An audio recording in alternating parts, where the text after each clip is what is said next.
సరే, శ్రీమద్ రామాయణం రామచంద్రమూర్తి యొక్క ఆదర్శవంతమైన జీవితం గురించి 4 మాటలు చెప్పవలసినది అని పెద్దలు ఆదేశించారు. అందున విశేషించి వసంత నవరాత్రులు జరుగుతున్నటువంటి శుభ సందర్భాన్ని పురస్కరించుకొని రామచంద్రమూర్తి యొక్క ఆదర్శవంతమైన జీవితం గురించి మాట్లాడటం కన్నా జీవితానికి పరమ ప్రయోజనం ఏమిటి ఉంటుందన్న ఉద్దేశ్యం చేత దీన్ని అంగీకరించాను. ఇప్పుడో జరిగింది రామాయణం, త్రేతాయుగంలో జరిగింది. ఆనాటి పరిస్థితులు వేరు. ఎందుచేత అంటే ఆనాడు దశకంఠుడైనటువంటి రావణాసురుడు బ్రహ్మగారి గురించి బ్రహ్మాండమైనటువంటి తపస్సు చేసి అందరిలాగే ఆయన వరాలు అడిగాడు.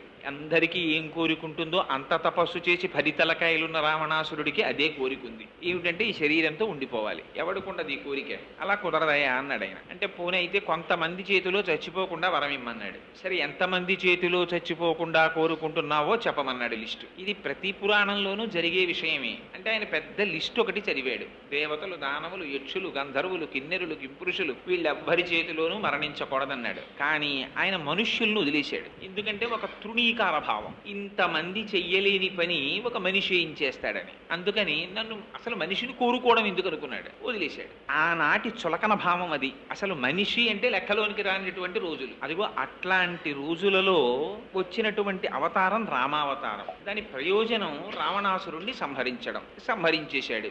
ఇప్పుడు చెప్పుకోవడం ఎందుకు? కలియుగంలో 2003వ సంవత్సరంలో ప్రత్యేకించి రోటరీ క్లబ్ వారి దగ్గరికి వచ్చి, నేను వారికి ఏం తెలియదా, వారందరికన్నా చాలా ఆదర్శవంతమైనటువంటి జీవితాన్ని గడుపుతూ సమాజానికి ఇతోధికంగా సేవ చేస్తున్నటువంటి వారి దగ్గరికి వచ్చి రామచంద్రమూర్తి యొక్క గుణ వైశిష్ట్యాన్ని వర్ణించడం ఏమిటి అంటే, రామాయణం ఎంతకాలం జీవించి ఉంటుందో అంతకాలం మాత్రమే మానవత్వం బ్రతికుంటుంది. అది మనం చాలా జాగ్రత్తగా గుర్తుపెట్టుకోవలసిన విషయం. రామాయణం వాల్మీకి మహర్షి వ్రాశారు, కానీ ఆ తర్వాత విశ్వనాథ సత్యనారాయణ గారి వంటి కవి సామ్రాట్టుల దగ్గర నుంచి రామాయణాన్ని స్పృశించని కవి ఉండడు. ఎందుకు మళ్ళీ రామాయణం రాయడం అంటే, విశ్వనాథ సత్యనారాయణ గారే చెప్పారు, తిన్నా అన్నం ఎందుకు తింటున్నావు?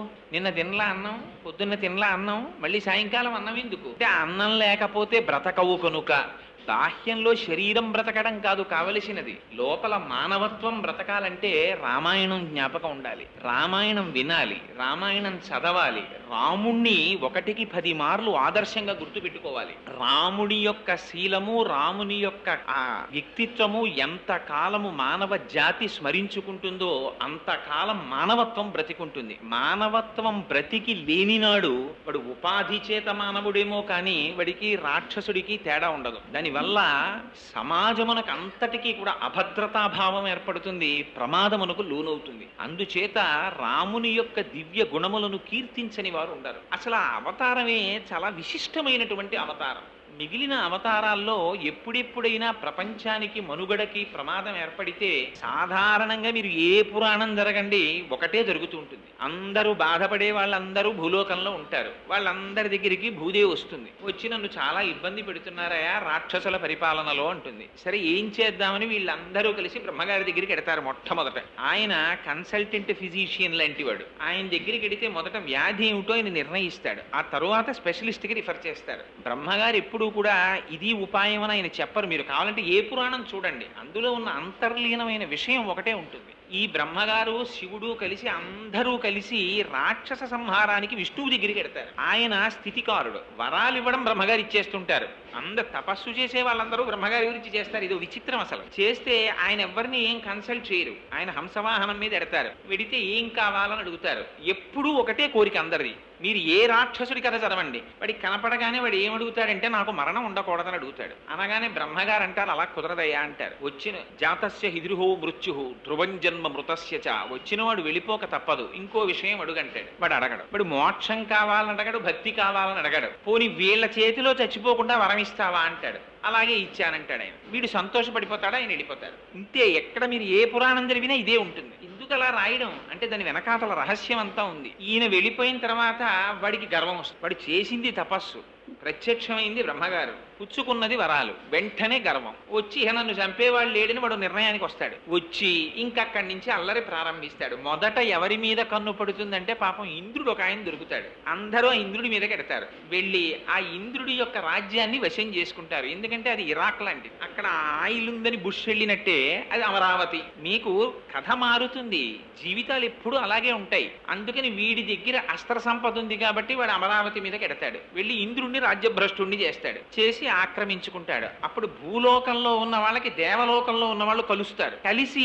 వీళ్ళందరూ మొరబెట్టుకుంటారు స్థితికారుడైన శ్రీ మహావిష్ణువుతో, స్వామి నువ్వు ఎప్పుడు వస్తావయ్యా, ఈయన చాలా అల్లరి చేస్తున్నాడు అంటారు. ఆ లిస్ట్ ఏమిటని ఆయన బ్రహ్మగారిని అడుగుతాడు. అడిగితే బ్రహ్మగారు చెప్తారు, ఇదిగో ఏదో ఆయన అడిగాడండి, మనుష్యుడి చేతిలో చచ్చిపోను, పగల చచ్చిపోను, రాత్రి చచ్చిపోను, ఇంట్లో చచ్చిపోను, బయట చచ్చిపోను, గోళ్ళు ఉన్నవాడితో చచ్చిపోను, గోళ్ళు లేనివాడితో చచ్చిపోను, ఇలా ఓ పెద్ద లిస్ట్ అడిగాడు, ఇచ్చానంటాడు. మీరు ఎప్పుడైనా చూడండి విష్ణువు బ్రహ్మగారిని దెబ్బలాడ్డావు, నువ్వు ఎందుకు ఇచ్చావు ఈ వరాలు అసలు అని అడగడం. ఆయన ఎగ్జామ్షన్ ఆలోచిస్తాడు. ఇంట్లో చచ్చిపోకూడదు, బయట చచ్చిపోకూడదు, గడప కదా, పగలు చచ్చిపోకూడదు, రాత్రి చచ్చిపోకూడదు, అసుర సంధ్య వేళ కదా, మనిషి చేతిలో చావకూడదు, జంతువుల చేతిలో చావకూడదు, మనిషి జంతువు కానీ నృసింహావతారం కదా, ఇన్ని ఆలోచించి ఆయన వస్తారు. వచ్చి ఇన్ని కోరికలు వినివాడు చచ్చిపోతాడు. అది విచిత్రం. దీనికి అవతారాలు వస్తాయి. వీడు ఇంత తపస్సు చేసి సాధించేది ఏమిట్రా అంటే చిట్ట చివరికి ఎవడైనా ఇలాగే పోతుంటాడు. అలాగే రావణాసురుడు పోయాడు. అయితే రామచంద్రమూర్తి అవతారం మాత్రం విచిత్రం. ఎందుకనంటే అసలు ఎవరెళ్ళి అడగలేదు విష్ణువుని, ఓ శ్రీ మహావిష్ణువా నువ్వు వచ్చి మమ్మల్ని రక్షించమని అడిగిన వాళ్ళు లేరు. కేవలంగా దశరథ మహారాజు గారు నాకు కొడుకులు లేరు, కొడుకుని కనాలి అని చెప్పి ఆయనకు ఒక కోరిక కలిగింది. కోరిక కలిగి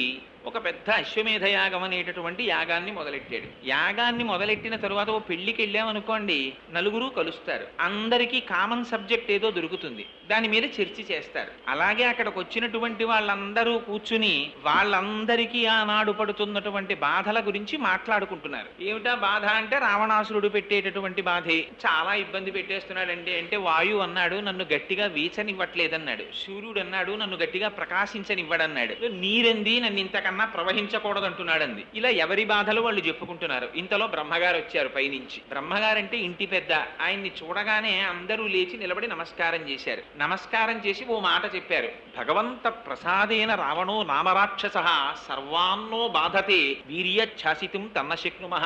స్వామి మీరు వరాలు ఇచ్చారు కదా, రావణాసురుడు మమ్మల్ని చాలా బాధ పెట్టేస్తున్నాడండి అన్నారు. అంటే బ్రహ్మగారు అన్నారు, నాకు తెలిసయ్యా, ఇచ్చింది నేనే కదా వరం, వాడు చాలా బాధ పెడుతున్నాడన్న విషయం కూడా నాకు తెలుసు, కానీ వాడిని నిర్జించడానికి శ్రీ మహావిష్ణువు వస్తారు, కంగారు పడకండి. ఎప్పుడెప్పుడు భాగవతులు బాధపడతారో ఆనాడు భగవానుడు వస్తాడు. అనేంతలో ఏతస్మిన్నంతరే విష్ణు రూపయాతో మహాద్యుతి శంఖచక్ర గదాపాణి పీతవాస జగత్పతి అన్నారు వాల్మీకి మహర్షి. అంతటా ఉన్నవాడే విష్ణువు లేకపోవడం ఉండదు. ఇప్పుడు కూడా ఉన్నాడు ఆయన, ఇదంతటా ఉన్నాడు. ఉన్నవాడే అక్కడ కనపడ్డాడు ప్రకటంగా. కరచరణాదులతో ఆవిర్భవించాడు. ఆవిర్భవించి వరం ఇచ్చాడు.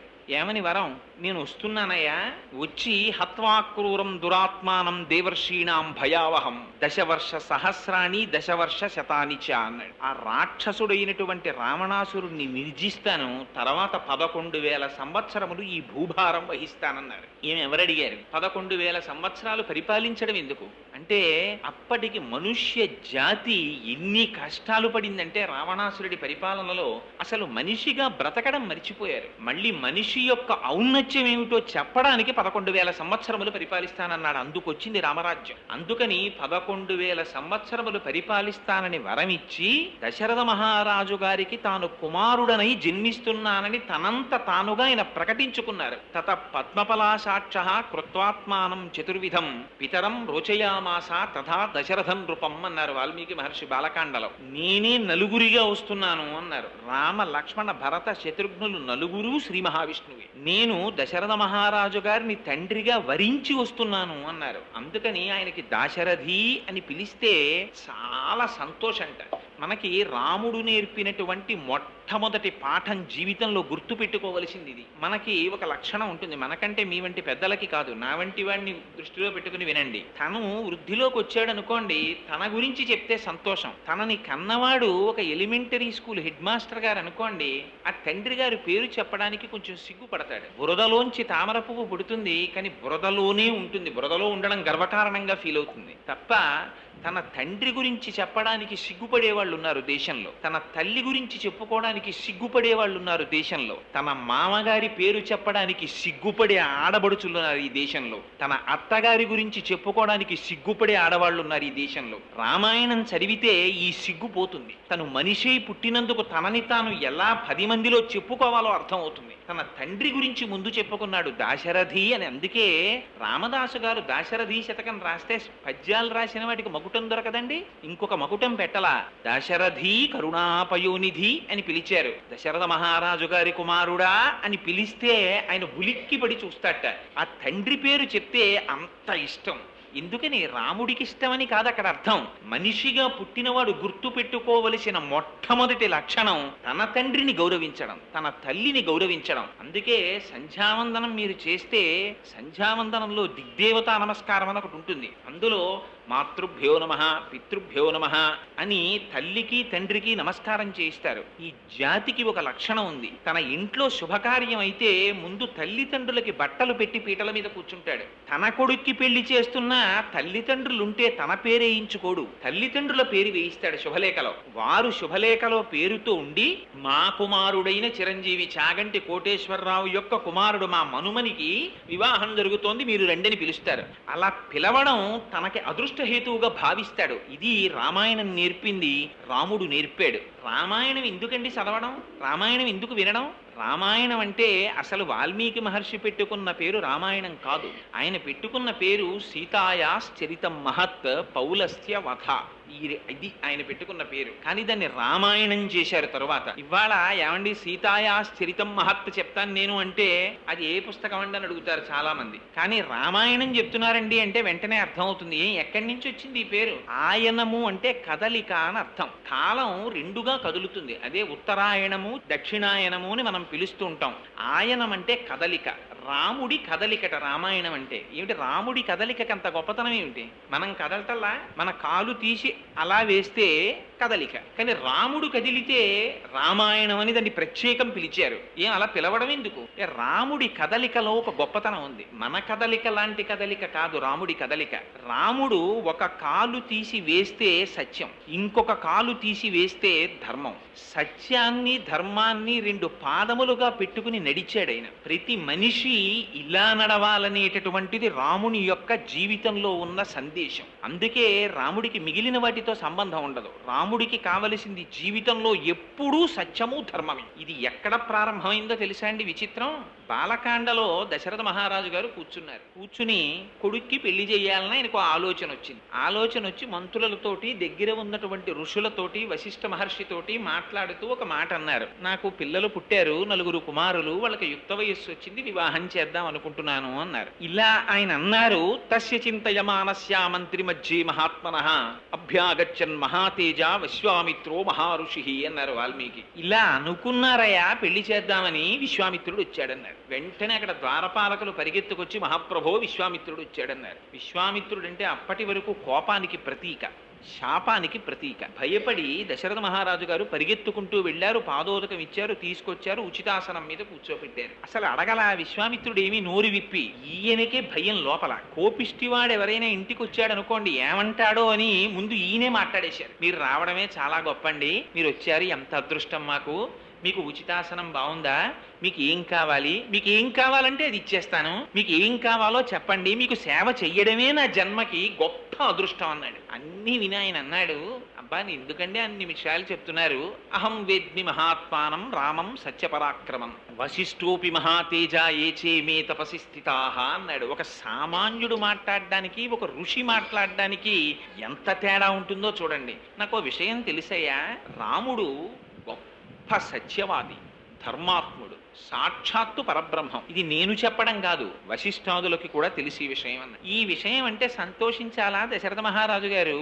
ఉలిక్కి పడాలా?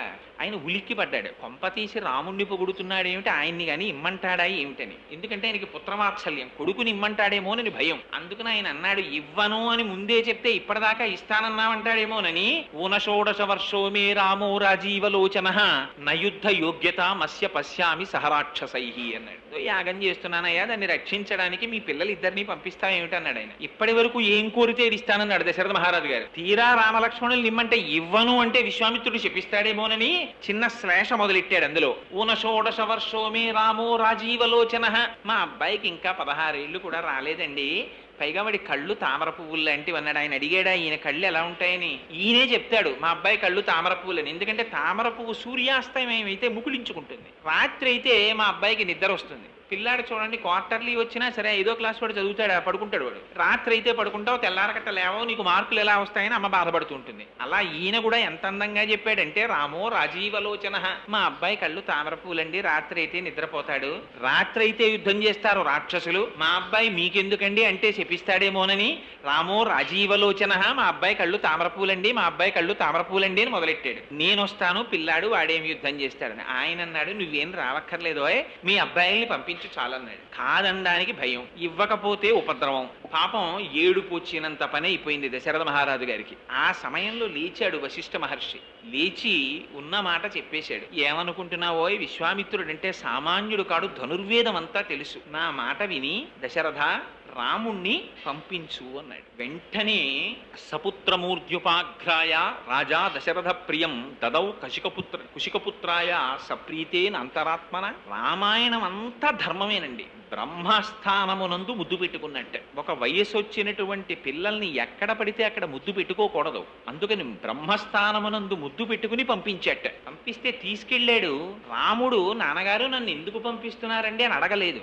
లక్ష్మణుడు రాముణ్ణి అనుసరించి వెళ్ళిపోయాడు. విశ్వామిత్రుడు రండి నా వెంట అన్నాడు. రండి నా వెంట అన్నప్పుడు రథం ఎక్కడమో కారు తీసుకురావడమో ఇలాంటివి ఉండవు. మహర్షుల వెనకాతలు వెళ్ళేటప్పుడు ఆయన వచ్చారు, వెనకాతలు వెళ్ళిపోవడమే. పదండి పిల్లలు అన్నాడు విశ్వామిత్రుడు. బయలుదేరారు వెనకాతల. ముందు ఆయన నడుస్తున్నాడు, వెనక పిల్లలు నడుస్తున్నారు. ఎంతసేపు నడిచారో తెలుసా అండి? 12 మైళ్ళ దూరం ఆపకుండా నడిపించేశాడు. 12 మైళ్ళు నడిచేటప్పుడు కూడా ఎక్కడ లక్ష్మణుడు రాముడిని అడగలేదు, రాముడు విశ్వామిత్రుడిని అడగలేదు. ఏమంటే ఎక్కడికి ఎడుతున్నామండి మనం, ఎందుకు ఇంత దూరం నడిపిస్తున్నారు, మనం ఏ ఊరెడుతున్నామని కూడా వాళ్ళు అడగలేదు. 12 మైళ్ళు పుత్రకామేష్టి చేస్తే 60,000 సంవత్సరముల వయస్సు కలిగిన దశరథ మహారాజు గారికి పుట్టి ఎండకన్నెరుగునటువంటి జీవితాన్ని కడికి హంసతూలికా తల్పముల మీద పడుకున్న రామచంద్రమూర్తి ఎంతటి ధర్మ నిష్ఠాగరిష్ఠుడంటే, ఎదురుగుండా మహర్షి నడుస్తున్నారు, అంతే పరమ ప్రయోజనం. ఆయన వెనకాతల నడిచి వెళ్ళిపోయారు. వెళ్ళిపోతే చీకటి పడింది. పిల్లల వంక చూశాడు విశ్వామిత్రుడు. చూసి అలసట చెంది ఉన్నారు.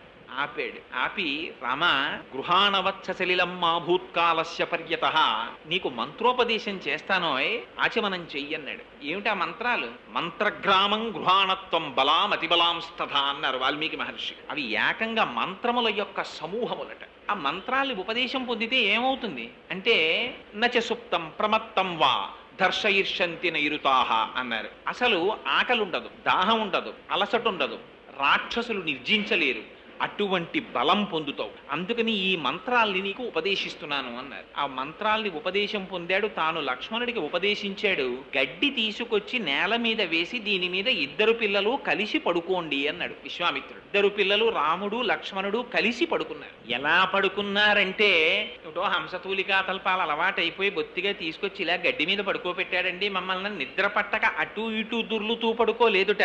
ఇవాళ మహర్షి యొక్క సన్నిధానంలో పడుకునేటటువంటి అదృష్టం మాకు కలిగిందని ఆ రాత్రి అత్యంత సౌఖ్యంగా నిద్రపోయేట. ఎందుకు ఈ మాట అండం మహర్షి? నిద్ర పట్టేది ఎప్పుడు పడుతుందో తెలుసా అండి? శరీరమునకు కలిగినటువంటి బడలిక చేత నిద్ర పట్టదు.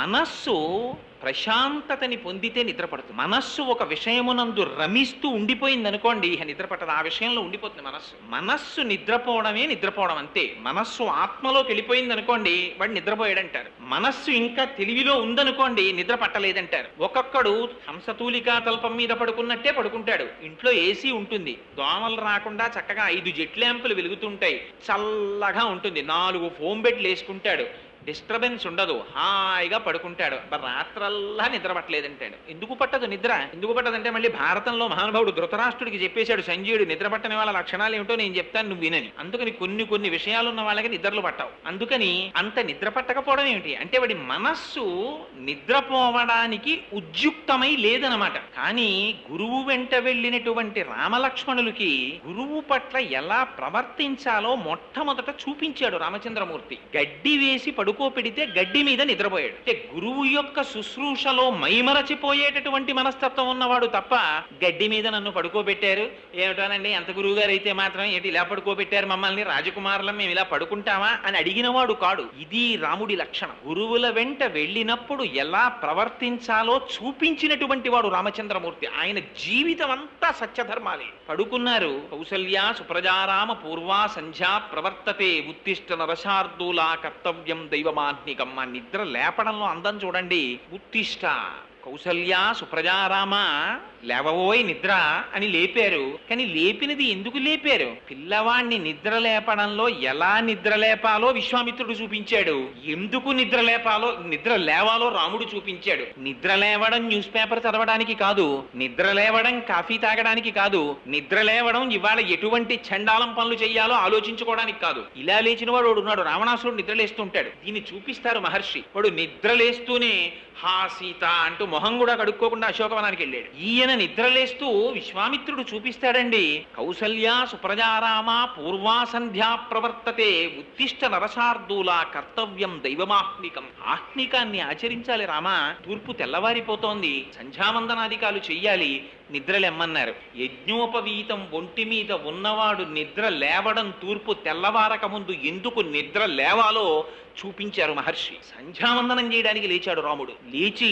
సంధ్యావందనాదులు నిర్వర్తించారు. తాటకని సంహరించవలసి వచ్చింది. సంహరించవలసి వస్తే విశ్వామిత్రుడు పిలిచి చెప్పాడు, ఆయనకి తెలియనటువంటి విషయం లేదు. వశిష్ఠ మహర్షి దగ్గర శుశ్రూష చేసి వేదమంతా నేర్చుకున్నారు. స్త్రీని చంపకూడదు రాజు, కానీ ఆయన పిలిచి అన్నారు, అనుశంసం వా ప్రజారక్షణ కారణాత్ పాతకం వా శీతోషం వా కర్తవ్యం రక్షతా సదా రాజ్యభార నియుక్తానాం దేశధర్మ సనాతన.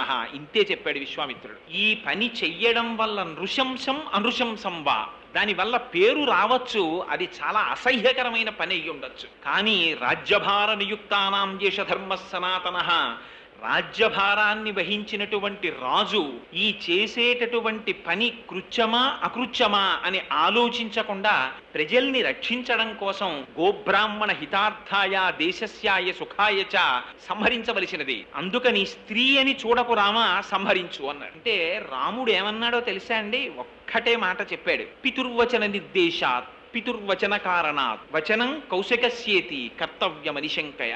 మహర్షి, నాకు మా నాన్నగారు మీ వెంట వెళ్ళమని చెప్పారు, మీరు ఏం చెయ్యమని చెప్తే అది చెయ్యమని చెప్పారు. పితుర్వచన నిర్దేశాత్ పితుర్వచన కారణాత్, ఇది రాముడంటే. తండ్రి చెప్పినటువంటి మాట చెయ్యడానికి కొడుకున్నాడు తప్ప తండ్రి ఒక పని చెయ్యమని పంపించిన తరువాత తన స్వప్రజ్ఞతో ఆలోచించిన వాడు కొడుకు కాడు. పితుర్వచన నిర్దేశాత్ పితుర్వచన కారణాత్ వచనం కౌశికస్యేతి. మహర్షి పక్క నుండి చెప్తున్నారు, గురువులు చెప్తున్నారు సంహరించమని. నా బుద్ధితో ప్రమేయం లేదు, సంహరిస్తానన్నాడు. ఇది రాముడంటే. రాముడికి వేదం తెలియదా? రాముడికి బ్రహ్మసూత్రాలు తెలియవా? రాముడికి ఉపనిషత్తులు తెలియవా? కానీ ఒక్క మాట ఎదురు తిరిగి రాముడు ప్రశ్నించలేదు. కానీ అలా స్త్రీని సంహరిస్తే నాకేమైనా దోషం వస్తుందా అని అడిగినవాడు కాడు రాముడు. గురువు పట్ల ఎలా ప్రవర్తించాలో, తండ్రి పట్ల ఎలా ప్రవర్తించాలో, తండ్రి పక్కన లేకపోయినా తండ్రి మాటని ఎలా అనువర్తించాలో చూపించాడు మహానుభావుడు అని తాటకా సంహారం చేశాడు. సీతా కళ్యాణం దగ్గరికి వెళ్ళారు. వెడితే ఆ ధనస్సుని తీసుకొచ్చి శివధనస్సును అక్కడ పెట్టారు. ఒక్క మాటే అన్నాడు మహానుభావుడు. విశ్వామిత్రుడు ఎక్కువ మాట్లాడలేదండి. వత్స రామ ధనుపశ్య ఇది రాఘవమబ్రవీత్ అంతే అన్నారంతే వాల్మీకి మహర్షి. ఓ రామ, చూడబోయి ఈ శివధనస్సుని అన్నారు. అంటే రాముడు ఏమనాలి? అంతమంది రాక్షసుల్ని సంహరించి వచ్చాడేమో, తన భుజ పరాక్రమం పట్ల తనకి అతిశయం ఉంటే ఏమిటి గురువుగారు దీన్ని చూడమంటారు, ఎత్తి అవలేలగా నీ సంధించేస్తానండి అనాలి. అలా అనలేదు రాముడు. ఆయన అన్నారు, ఇదం ధనుర్వరం బ్రహ్మన్ సంస్పృశామిహ పాణిన. గురువుగారు మీరు దీన్ని చూసి తాకమని చెప్పారు, మీ అనుజ్ఞ అయింది కాబట్టి నేను దీన్ని ఒక్కసారి దర్శించి ముట్టుకుంటాను. యత్నవాంశ్చ భవిష్యామి తొలనే పురణేపివ. దీన్ని నేను సంధించాలని అనుకుంటున్నాను, దీన్ని ఎక్కువ పెట్టాలని అనుకుంటున్నాను, మీరు నాకు అనుజ్ఞ ఇవ్వవలసింది అన్నాడు. ఈ రాముడి వినయ సంపత్తి. తాను ఇంత రాక్షస సంహారం చేసి వచ్చాడు, అయినా ఆయనలో ఇంత అతిశయం ఉండదు. గురువు దగ్గర ఎలా మాట్లాడాలో, తాను ఏం చేసినా అది గురువుల వైభవం అని ఎలా ప్రవర్తించాలో ఈ జాతికి నేర్పాడండి మహానుభావుడు రామచంద్రమూర్తి. అంటే విశ్వామిత్రుడు అన్నాడు, ఆయన బ్రహ్మర్షి. సౌందర్యలహరిలో శంకర భగవత్పాదాచార్యులు అంటారు, జపో జల్ప శిల్పం సకలమపి ముద్రా విరచన అని. బ్రహ్మర్షి స్థితిని పొందినటువంటి వాడు చెయ్యిలా అన్నాడు అనుకోండి, అది ముద్ర అయిపోతుంది. నోటి వెంట ఒక మాట అన్నాడు అనుకోండి, అది సత్యం అయిపోతుంది. ఆయన తిన్నాడు అనుకోండి, యజ్ఞం అయిపోతుంది. ఆయన పడుకుంటే సమాధి అయిపోతుంది. అటువంటి బ్రహ్మర్షి రామ శుభం భూయా, ఎక్కుపెట్టు అన్నాడు అనుకోండి, అది సత్యమైపోతుంది. గురువు దగ్గర ఆశీర్వచనాన్ని ఎలా పొందాలో వినయ సంపత్తితో రాముడు నేర్పాడు. అలాగే అన్నాడంతే విశ్వామిత్రుడు. ఎక్కుపెట్టాడు, ధనస్సు విరిగిపోయింది. విరిగిపోతే ఆశ్చర్యకరమైన విషయం ఏమిటంటే మిగిలిన కవులు ఎలా వర్ణించారంటే సీతాస్వయంవరం జరుగుతోంది, ఏదో ధనస్సు విరిచేశాడు, వెంటనే సీతమ్మ తెచ్చి రాముడి మెళ్ళలో దండ వేసేసిందని చెప్తారు. వాల్మీకి మహర్షి అలా చెప్పలేదండి. బాలకాండలో ధనస్సుని విరిచేయగానే జనక మహారాజు గారు సింహాసనం నుంచి లేచి ఒక అద్భుతమైన మాట అన్నాడు. అత్యద్భుతమచింత్యంచ అతర్కితమిదం యా. ఏమి పరాక్రమం అయ్యా రాముడిది, ఎవరు శివధనస్సుని ఎక్కువ పెడతారో వాళ్ళకి పిల్లనిస్తానని మాటనిచ్చాను, అందుకని నా కూతుర్ని రాముడికి ఇస్తాను, కానీ ఈ మాట దశరథ మహారాజు గారికి కబురు చేస్తానన్నాడు. ఇది మనం నేర్చుకోవలసిన విషయం. తాను ఎంత గొప్పవాడు కానివ్వండి, తాను ఎంత చదువు చదవనివ్వండి, తను ఎంత పెద్ద ఉద్యోగంలోకి వెళ్ళనివ్వండి, తన భార్యని తానించుకున్న నాడు, తన భర్తని తానించుకున్న నాడు వాడు మళ్ళీ ఎల్కేజీకి వచ్చేసినట్టు లెక్క. ఎందుచేత ఎంత స్థితికి వెళ్ళినప్పటికీ తన తల్లిని, తన తండ్రిని, తన గురువుని జ్ఞాపకానికి తెచ్చుకున్నవాడు, ఒక్కొక్క మెట్టు ఎక్కుతున్నవాడు 99 మెట్లెక్కి నాచు మెట్టు మీద కాలు వేసి జారిపోయిన వాడితో సమానం. తండ్రి గౌరవాన్ని నిలబెట్టాడు రామచంద్రమూర్తి. జనకుడు దశరథ మహారాజు గారి ప్రతిష్టని నిలబెట్టాడు. తండ్రికి కబురు చేశారు. ఆ దశరథ మహారాజు గారు వచ్చారు. వచ్చి ఏమి మాట్లాడుకున్నారో తెలుసా అండి? దశరథ మహారాజు గారు, జనక మహారాజు గారు ఇద్దరు సింహాసనాల మీద కూర్చుని, ఏమండి మీకెంత రాజ్యం ఉంది, మీకెంత రాజ్యం ఉంది, మీ కోశాగారంలో ఎంత డబ్బు ఉంది, మీ కోశాగారంలో ఎంత డబ్బు ఉంది, మీకు పిల్లలెందరు, మాకు పిల్లలెందరు, ఇవి మాట్లాడుకోలేదు. అసలు వాళ్ళిద్దరూ మాట్లాడుకోలా, పురోహితులు మాట్లాడారు. ఎందుకంటే ఆశ్చర్యం ఏమిటంటే పురోహితుడు అన్నవాడు అబద్ధం ఆడకూడదు. ఎంత ఋషులో చూడండి, యువతల పక్కన విశ్వామిత్రుడున్నాడు, వశిష్ఠుడున్నాడు, అటుపక్కన సాక్షాత్తుగా శతానందుల వారు ఉన్నారు, గౌతమ మహర్షి యొక్క కుమారుడు. ఆయన జనక మహర్షి వంశాన్ని చెప్పారు, ఈయన దశరథ మహారాజు గారి వంశం చెప్పారు. ఈ వంశమునకు ఈ వంశము సరిపోయిందన్నారు. చూడవలసినది అది. మనకి నేర్పిందండి రామాయణం, ఎలా బ్రతకాలో నేర్పింది. మేము 70,000 మీద ఉన్నాం, వాళ్ళు అంతలో ఉన్నారా అని అడిగినది రామాయణం కాదు, అది మన జాతి కాదు. వాళ్ళు ఎంతలో ఉన్నారని అడగడం, వాళ్ళకి ఆడపిల్లలు ఉన్నారండి అంటే అది ఒక పెద్ద డిస్క్వాలిఫికేషన్ గా భావించడం, ఆడపిల్లలందరూ పెళ్లిళ్ళై దూరంగా వెళ్ళిపోయారా, వాళ్ళకి ఇచ్చేవన్నీ ఇచ్చేశారా, ఒక్కతే ఆడపిల్ల అయితే అన్ని అమ్మాయికే వస్తాయన్నమాట. నాన్నగారికి ఏమైనా కొంచెం దీర్ఘకాలిక అనారోగ్యం ఉంది ఏమిటి, ఎంత తొందరగా పోతారో అని ఆనందంగా మాట్లాడిన మాటలు రామాయణాన్ని నమ్ముకున్న జాతి మాటలు కావు. వాళ్ళు మాట్లాడుకున్నవి ఎంతసేపు వంశాలు చూశారంతే. చూసి కన్యాదానం చేస్తూ ఎంత గొప్ప మాట అన్నాడో తెలుసా అండి జనకుడు? ఇయం సీత మమ సుత సహధర్మచిరీతవ ప్రతీచ్ఛ చైనాం భద్రంతే పాణిం గృహ్ణీష్వ పాణిన పతివ్రత మహాభాగ ఛాయేవానుగత సదా.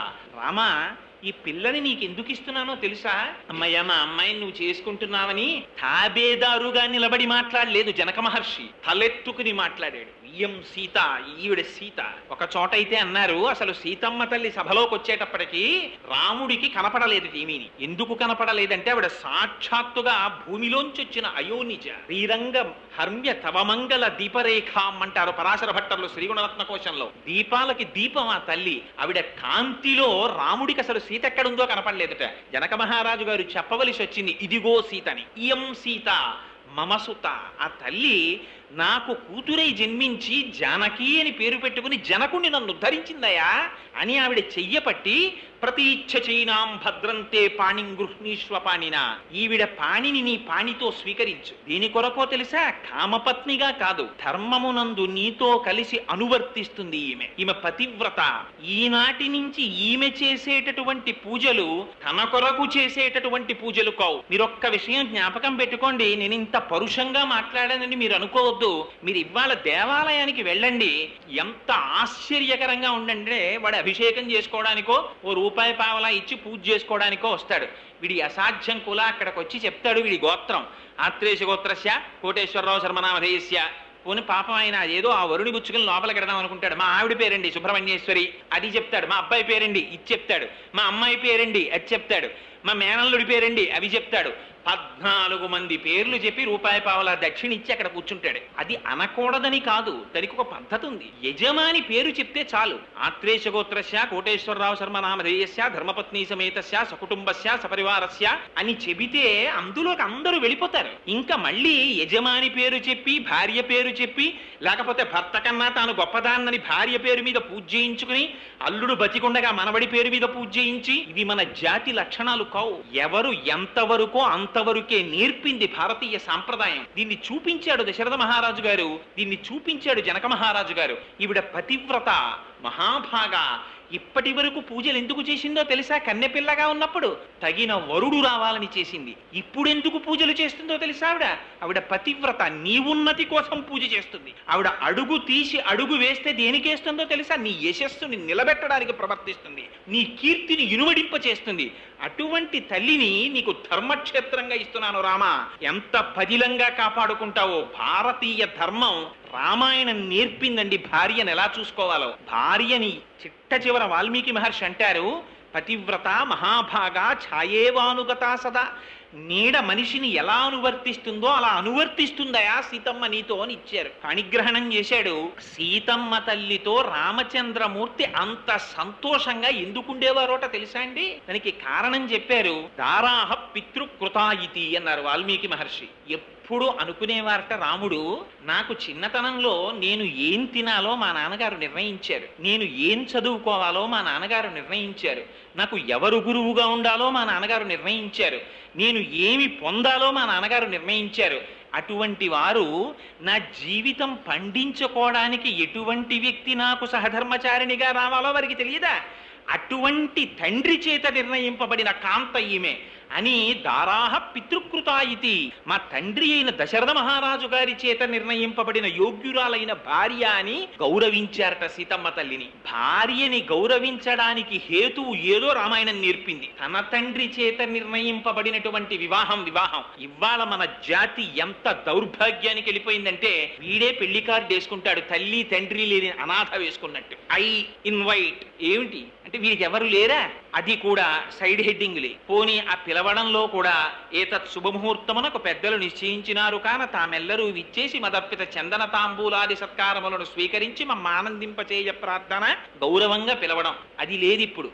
సుముహూర్తం 7 గంటల 2 నిమిషాలు మే 13, వేదిక ఫలానా చోటు, విందు నా బొంద, ఏదో ఫలానా చోటుకి అడుక్కు తినేవాళ్ళ నువ్వు వస్తే మేము పెడతాం. ఆ వచ్చిన వాడు అక్షతలు వెయ్యక్కర్లేదు. వాడు ఎందుకు వస్తాడంటే బఫేకి వస్తాడు. రాగానే వాడి చేతిలో పళ్ళెం పెడతారు. వాడు అన్నార్తితో వచ్చిన వాళ్ళ పళ్ళెం అందుకుని అక్కడ పెట్టేటటువంటి వాడి దగ్గరికి వెడితే వాడు 2 చేతులతో సవ్యసాచిలా ఈ చేత్తో పప్పు, ఈ ఎడం చేత్తో అన్నం వాడి విస్తట్లో ఇలా పారేస్తాడు పళ్ళెంలో. అది అట్టుకుని వాడి చెప్పులతో మూల నిలబడి అది ఇది కలుపుకు తింటూ ఉంటాడు. మళ్ళీ వాడికి ఆకలేస్తే మళ్ళీ ఏ పదార్థం ఎక్కడ పెడుతున్నారో అక్కడికి వెళ్ళి నిలబడతాడు. మళ్ళీ వాడికి వేస్తారు, వాడు తెచ్చుకు తింటాడు. ఇది శుభలేఖ అలా అయింది. కానీ ఆనాడు జరిగినటువంటి వివాహాలు, ఆనాడు జరిగినటువంటి సాంప్రదాయాలు అటువంటివి కావు. ఎంత గౌరవంగా ప్రవర్తించాలో నేర్పింది రామాయణం, నేర్పాడు రామచంద్రమూర్తి. అందుకని దారాహ పితృకృత, ఇది మా నాన్నగారు చేసిన పెళ్ళయ్య, మా నాన్నగారు ఇచ్చినటువంటి భార్య అని గౌరవించాట భార్యని, సీతమ్మ తల్లిని. అయితే తండ్రి గారు నిర్ణయించినంత మాత్రము చేత గౌరవింపబడినది కాదుట, మామగారు చేసిన నిర్ణయం సక్రమమైనదే అని నిరూపించిందిట సీతమ్మ. ఎలా నిరూపించింది అంటే గుణాక్షాపి అన్నారు వాల్మీకి మహర్షి. తన గుణముల చేత, తన ప్రవర్తన చేత రామునికి యోగ్యమైన ఇల్లాలిని అని నిరూపించిందిట సీతమ్మ. అలా సీతారాములంటే ఇద్దరూ కలిసి నడిచారట. ఆశ్చర్యం ఏమిటో తెలుసా అండి? రాముడికి సర్వకాలముల యందు కావలసినది ధర్మమే. హాయిగా వైవాహిక జీవితాన్ని గడుపుతున్నాడు ఆయన. ఎప్పుడూ తండ్రి గారిని ఏమీ అడగలేదు. ఒకనాడు దశరథ మహారాజు గారు తొందరపడిపోయి తనంత తాను ముహూర్తాలు పెట్టేసుకుంటుంటాడు.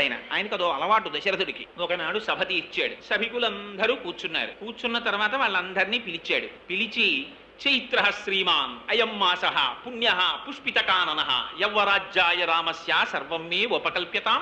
ఇది చైత్రమాసం. చాలా శుభప్రదమైనటువంటి మాసం. అందుకని మా అబ్బాయి రామచంద్రమూర్తికి యవ్వరాజ్య పట్టాభిషేకం చేద్దాం అనుకుంటున్నాను. నాకు ఈ మధ్య పీడకలలు వస్తున్నాయి. ఆ పీడకలలు వస్తే ఎక్కువ కాలం జీవించడం చెప్తారు. అటువంటి దుర్నిమిత్తాలు కనపడుతున్నాయి. యోగ్యుడైన కుమారుడు ఉన్నాడు కనుక వాడికి యవ్వరాజ్య పట్టాభిషేకం చేసేద్దామని అనుకుంటున్నాను. మీ అందరికీ మనస్సుల్లో ఉన్న మాట నిష్కర్షగా చెప్పండి అన్నాడు. ఇది ధర్మం అంటే. తనకి పెద్ద కుమారుడని పట్టాభిషేకం చేయలా, రాముడికి అటువంటి యోగ్యత ఉన్నదో లేదో సభికుల్ని అడిగాడు దశరథ మహారాజు గారు. వాళ్ళన్నారు, అలా అడగగానే యవ్వరాజ్యాయ రామస్య సర్వం ఉపకల్ప్యతాం అంటే ఇచ్ఛామోహి మహాబాహుం రఘువీరం మహాబలం గజేన మహతాయాంతం రామం ఛత్రవ్రతాననం అయోధ్యకాండ. వాళ్ళన్నారు, ఇంకా ఎప్పుడో చేస్తానంటామేమిటయా దశరథ మహారాజా, ఎప్పుడెప్పుడు నీ కొడుకు ఏనుగు మీద అంబారీలో ఊరేగుతాడా అని మేము ఎదురు చూస్తున్నాం, తొందరగా చేయవయ్యా పట్టాభిషేకం అన్నారు. అంటే దశరథుడు వెంటనే ఒప్పేసుకున్నారని చెప్పేసి సంతోషంగా లేచి వెళ్ళిపోలేదండి. ఆయన అన్నాడు, ఒరే మిమ్మల్ని నేను 60,000 సంవత్సరాలు పరిపాలించాను, మిమ్మల్ని కన్న బిడ్డల్లా చూశానురా, ఇన్నాళ్ళు పరిపాలించి ఇప్పుడు రాముడికి యవరాజ్య పట్టాభిషేకం చేస్తానంటే చేసేయి అని తొందరపడిపోతున్నారు. నా పరిపాలనలో మీకు వచ్చిన కష్టం ఏమిటి, రాముడు వస్తే మీకు వచ్చే సుఖం ఏమిటి చెప్పండి రా అన్నారు. ఇది రాముడి ధర్మబద్ధతకి వాల్మీకి మహర్షి ప్రజల చేత ఇప్పించిన తీర్పు. యువరాజు అవడానికి కావలసినటువంటి లక్షణములతో కూడిన వాడై రాముడు ప్రవర్తించాడా లేదా, ఇది ఎవరు నిర్ణయించాలి? తండ్రి కాదు నిర్ణయించవలసినది. ఇది నిర్ణయించవలసిన వారు వాల్మీకి మహర్షి కాదు, ఇది నిర్ణయించవలసినటువంటిది వశిష్ఠుడు కాడు, ఇది నిర్ణయించవలసినది కౌసల్య కాదు, ప్రజలు నిర్ణయించాలి. నిర్ణయించడంలో కూడా అందులో తెలివైన వాడు టక్కరివాడు లేచి చెప్పడం కాదు. నిజంగా గుణం ఉంటే కోమాబిళ్ళ ఎలా ఉందే అని అడిగారు అనుకోండి, పిల్లలందరికీ మీరు కోమాబిళ్ళలు పెట్టి పిల్లలందరూ మూకుమ్మడిగా అనాలి, తీయగా ఉంది నాన్నగారండి అని. సాయంకాలం సినిమా టికెట్కి డబ్బులు అడుగుదామన్న ఒక కొడుకే లేచి తీయగా ఉందండి అన్నాడు అనుకోండి, తండ్రికి అనుమానం రావాలి, ఏం మీరనలేదే అని అడగాలి. అందరూ అంటే అది తీర్పు కింద లెక్క, స్పాంటేనియస్ గా రావాలి అందరి నోటి వెంట. ఇది దశరథుడు కోరుకున్నది. అందరూ లేచి ఒకటే మాట అన్నారు, వ్యసనేషు మనుష్యాణం భృశం భవతి దుఃఖితః ఉత్సవేషు చ సర్వేషు పితేవ పరితుష్యతి. ఇదయా రాముడికున్న గుణం. రాముడంటే ఏమనుకుంటున్నావు? వ్యసనేషు మనుష్యాణం భృశం భవతి దుఃఖితః. రాముడు ఎంత గొప్పవాడంటే తన రాజ్యంలో ఉండేటటువంటి వారికి ఏదైనా కష్టం కలిగితే తల్లి ఏడిచినట్టు ఏడుస్తూనే ఉంటాడు. తన రాజ్యంలో ఉన్న ప్రజలకి సుఖం కలిగితే తండ్రి ఆనందించినట్టు ఆనందిస్తాడన్నాడు. ఏమిటి తల్లి ఏడిచినట్టు ఏడవడం ఏమిటి, తండ్రి ఆనందించినట్టు ఆనందించడం ఏమిటి? ఈ రెండు తల్లి ఆనందించదా, తండ్రి బాధపడడా?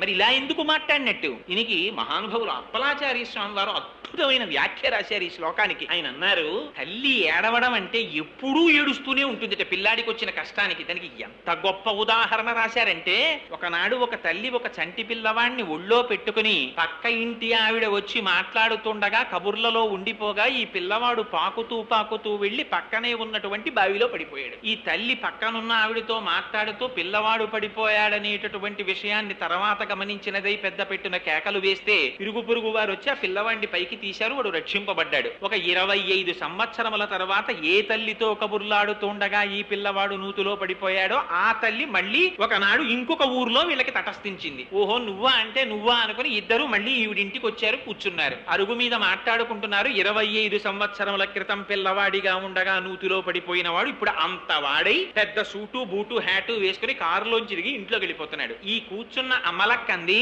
అమ్మా ఆనాడు మన ఇద్దరం మాట్లాడుకుంటూ ఉండగా నూతులో పడిపోయిన వాడు వీడే గదు అని అడిగిందిట. అవునమ్మా, నా అదృష్టం బాగుండి బతికి బట్ట కట్టాడు, కానీ ఆనాడు నీతో మాట్లాడటంలో పిల్లవాడి సంగతే మరిచిపోయానని ఇప్పుడు తల్లి కళ్ళంబట నీళ్లు ఎట్టుకుని కళ్ళు ఒత్తుకుంటుందిట. అప్పుడెప్పుడో నూతులో పడిపోతే ఇప్పుడు కళ్ళు ఒత్తుకోవడం ఎందుకు అంటే, ఆనాడు తాను ఆదమరచి ఉండడం చేత పిల్లవానికి కలిగినటువంటి దుఃఖానికి ఇప్పటికీ తల్లి బాధపడుతూనే ఉంటుంది.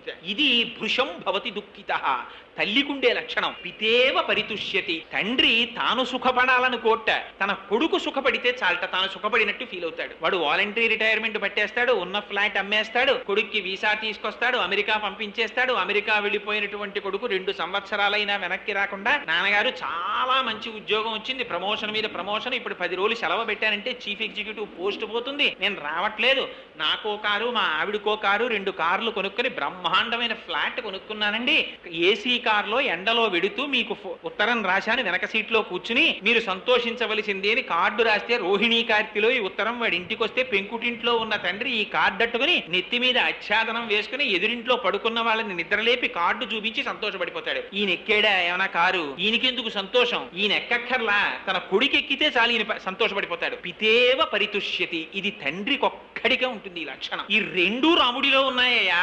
వ్యసనేషు మనుష్యాణం భృశం భవతి దుఃఖితః ఉత్సవేషు చ సర్వేషు పితేవ పరితుష్యతి. అందుకని అటువంటి వాడు రాముడు కనుక మాకు రాముడు యువరాజుగా కావాలన్నారు. దశరథ మహారాజు గారు పిలిచి అన్నాడు, రేపు పొద్దున్న నీకు యవరాజ్య పట్టాభిషేకం చేస్తాను రామా, కానీ ఈ విషయం భరతుడికి తెలియకూడదు, ఆయన వచ్చే లోపలే నీకు అయిపోవాలన్నాడు. ఏం నాన్నగారు ఎందుకలాగా అని రాముడు అడగలేదు. తండ్రి నిర్ణయించాడు అంతే. ఇంకొక విషయం, ఈ విషయం మీ మామగారికి చెప్పకు సుమా అన్నాడు. ఏమంటే మా మామగారికి తెలిస్తే ఏమవుతుంది నాన్నగారు అని రాముడు అడగలేదు. తండ్రి గారు నిర్ణయించారు, తనకి శిరోధార్యం అంతే. ఎప్పుడు చెప్పాడు ఈ మాట?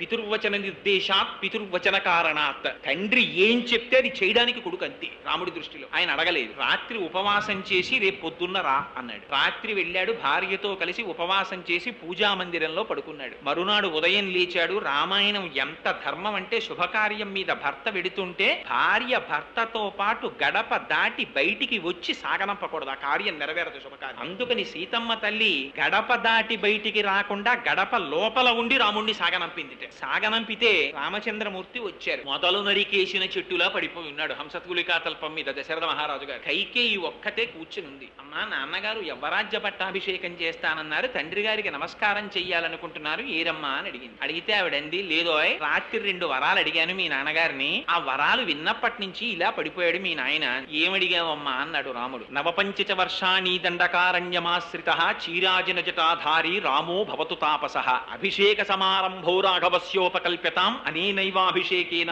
భరతో విభిషిచ్యతాం. 14 సంవత్సరాలు నువ్వు నారచీరలు కట్టుకుని పాదుకలు కూడా లేకుండా పల్లేరుకాయలు ఉన్నటువంటి దండకారణ్యంలో కాలినడకన 14 సంవత్సరాలు వైఖానస వృత్తిలో జీవితాన్ని గడపాలి. ఇదే ముహూర్తానికి మీ తమ్ముడు భరతుడికి పట్టాభిషేకం జరగాలి. ఈ 2 వరాలు కోరుకున్నానన్నాడు. మీరొక్కసారి ఆలోచించండి, యవ్వరాజ్య పట్టాభిషేకం చేస్తారని మనసులో అనుకున్నటువంటి వ్యక్తి తండ్రి దగ్గరికి వెళ్ళినప్పుడు తల్లి ఇటువంటి మాట మాట్లాడితే ఇంకొకడైతే ఏమైపోతాడు? మళ్ళీ కళ్ళు తెరిచి చూసేటప్పటికి ఇంటెన్సివ్ కేర్ యూనిట్ హే విద్ధిమాం ఋషిభిః తుల్యం కేవలం ధర్మమాస్థితం. అంతే రాముడు అన్నది. అమ్మా నన్ను ఇంతేనా అమ్మా నీకు తెలుసున్నది?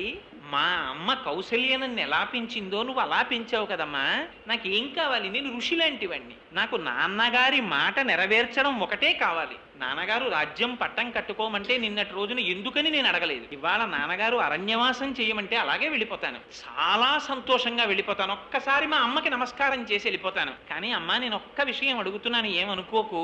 నన్ను 14 ఏళ్లు అరణ్యవాసానికి పంపించడానికి, భరతుడికి పట్టాభిషేకం చెయ్యడానికి నాన్నగారిని నువ్వు 2 వరాలు అడిగావా? ఎందుకమ్మా అడగడం? నువ్వు పిలిచి రామా 14 ఏళ్లు అరణ్యవాసానికి వెళ్ళిపో అంటే నేను వెళ్ళిపోనమ్మా, దీనికి 2 వరాలు అడగడం ఎందుకమ్మా? ఇప్పుడే బయలుదేరుతున్నాను, కానీ అమ్మ ఒక్కసారి నాన్నగారి కాళ్ళకి నీ కాళ్ళకి నమస్కారం చేస్తానమ్మా అన్నాడు. అని నాన్నగారు ఏమమ్మా మాట్లాడకుండా అలా ఉన్నారు, నా వల్ల ఏమన్నా తప్పు జరిగిందా? ఈ రాముడి ప్రవర్తన అంటే ఎవరు మాట్లాడగలరండి ఇలా రాముడిలా? అంటే కైకమ్మంది, నువ్వు మీ నాన్న నాకు ఇచ్చిన వరాలు నువ్వు నిలబెట్టాలి కదా, నువ్వు అరణ్యవాసానికి వెడతావో వెళ్ళవో అని మీ నాన్న బెంగబెట్టుకున్నారు, నువ్వు వెడితే తప్ప ఆయన స్నానం చెయ్యరట, అన్నం ముట్టరట. ఎంత మాట అన్నావమ్మా, ఇప్పుడే వెళ్ళిపోతున్నానన్నాడు. కౌసల్యామాత దగ్గరికి వెళ్ళారు. వెళ్ళి ఆవిడ పాదాలకి నమస్కారం చేసి, అమ్మా పితృవాక్య పరిపాలనార్థం 14 సంవత్సరములు అరణ్యవాసానికి వెళ్ళిపోతున్నానన్నారు. ఆవిడంది, మీ నాన్నకి 60,000 సంవత్సరముల వయస్సు వచ్చిన తరువాత యవ్వనంలో ఉన్న కైకని తెచ్చి అంతఃపురంలో పెట్టి పట్టమహిషి దగ్గరికి రావడమే మానేశాడురా. ధర్మాత్ముడైన కొడుకువి నువ్వు పుట్టావని సంతోషిస్తున్నాను.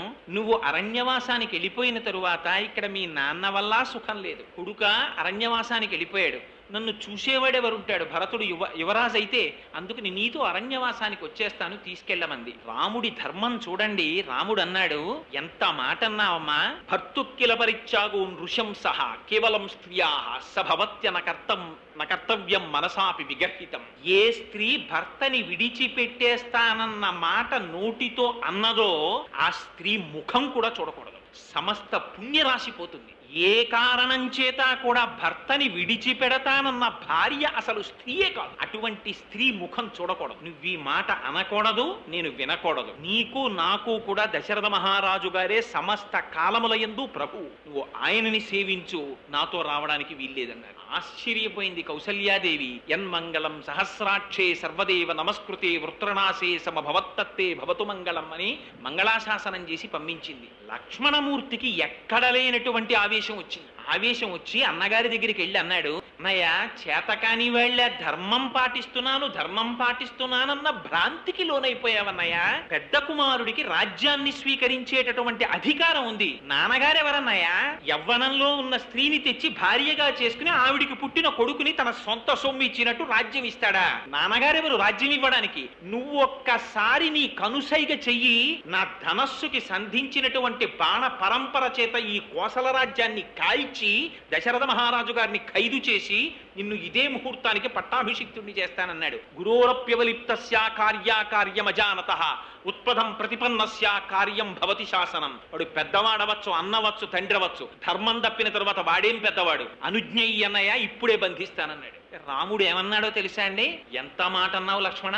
అసంకల్పితమే వేహాయతకస్మాత్ ప్రవర్తతే నివర్త్యారంభమారబ్ధం నమ దైవస్య కర్మతత్. ఇది రాముడి ధర్మం అంటే. ఆయన ఎప్పుడూ ధర్మమే ఆయనకి కావలసింది. ఏరా, నిన్న రాత్రి పిలిచి పట్టాభిషేకం చేసుకోమంటే నాన్నగారా?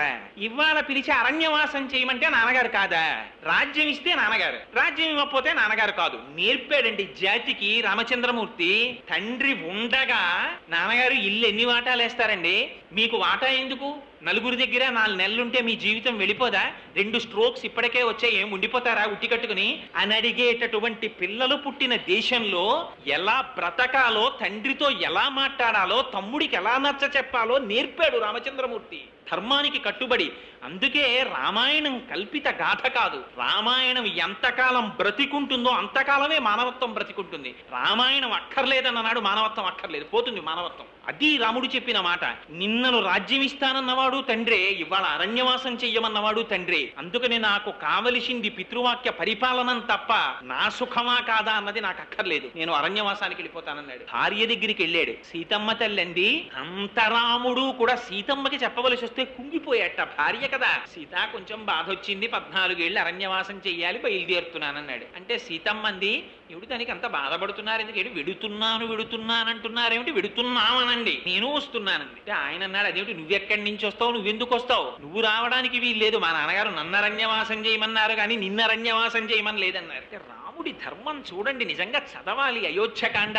ఒకసారి అయోధ్యకాండ చదివినా విన్నా ఆశ్చర్యంగా ఉంటుంది. నేను టైం లేదని కుదించేస్తున్నాను కానీ నిజానికి చాలా బాధతో అసలు నిజంగా ఏమి సంవాదం జరుగుతుందండి సీతారాముల మధ్య. నువ్వు రావద్దన్నాడు. అంటే ఆవిడంది, ఎందుకు రాకూడదని? భర్త భార్యని సుఖపెట్టాలి తప్ప కష్టపెట్టకూడదు.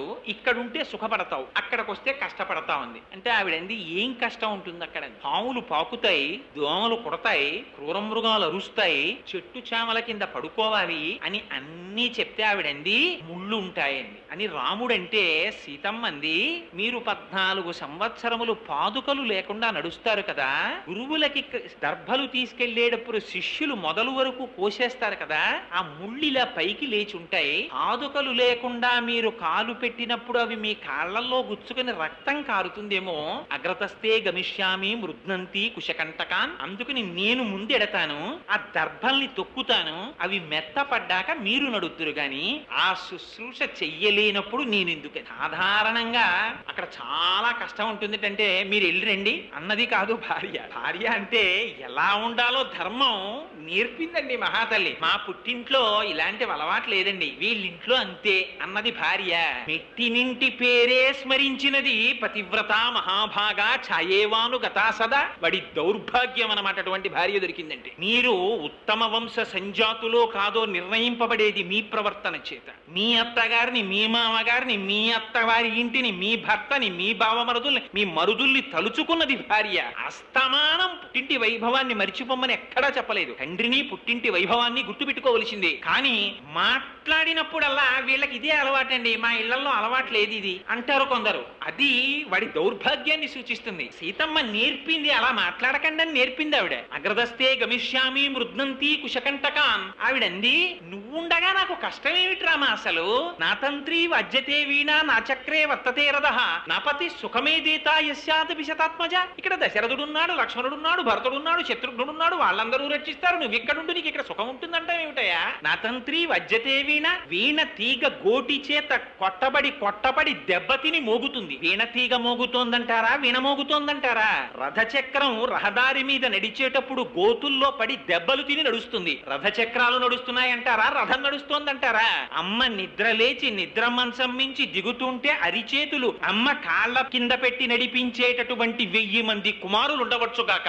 ఇంతమంది ఇచ్చేటటువంటి సుఖం, భర్త ఇచ్చేటటువంటి సుఖం ముందు కోటో వంతుకి సరిపోదు. నువ్వున్నది అయోధ్య, నువ్వు లేనిది అరణ్యం, నాకు అక్కర్లేదు, నీతో వస్తానంది. అంటే రాముడు అన్నాడు, ఎంత చిత్రమైన మాట అన్నాడో తెలుసా అండి? ఇది రాముడు అనగలడు, వేరొకడు అనలేడు. విప్రియం చ కర్తవ్యం భరతస్య కదాచన సహిరాజా ప్రభుస్త్వైవ దేవస్య చ కులస్య చ. సీత, భరతుడు రాజవుతున్నాడు, ఆయన యువరాజు అవుతాడు. నువ్వు వదినగారిగా ఇంతకు ముందు నువ్వు మరిది కదా అని, ఓయ్ భరత ఇలా రావోయ్ అని పిలిచి స్వతంత్రంగా ఆయనకి కొన్ని పనులు చెప్పేదానివి. ఇప్పుడు అలా పిలవకు సుమా, ఆయన యువరాజు, మన కుల గౌరవం ఆయన చేతిలో ఉంది. ఆయన సింహాసనం మీద కూర్చుంటాడు. అరమరికలిరిగి భరతుడి పట్ల గౌరవంతో ప్రవర్తించడం నేర్చుకో.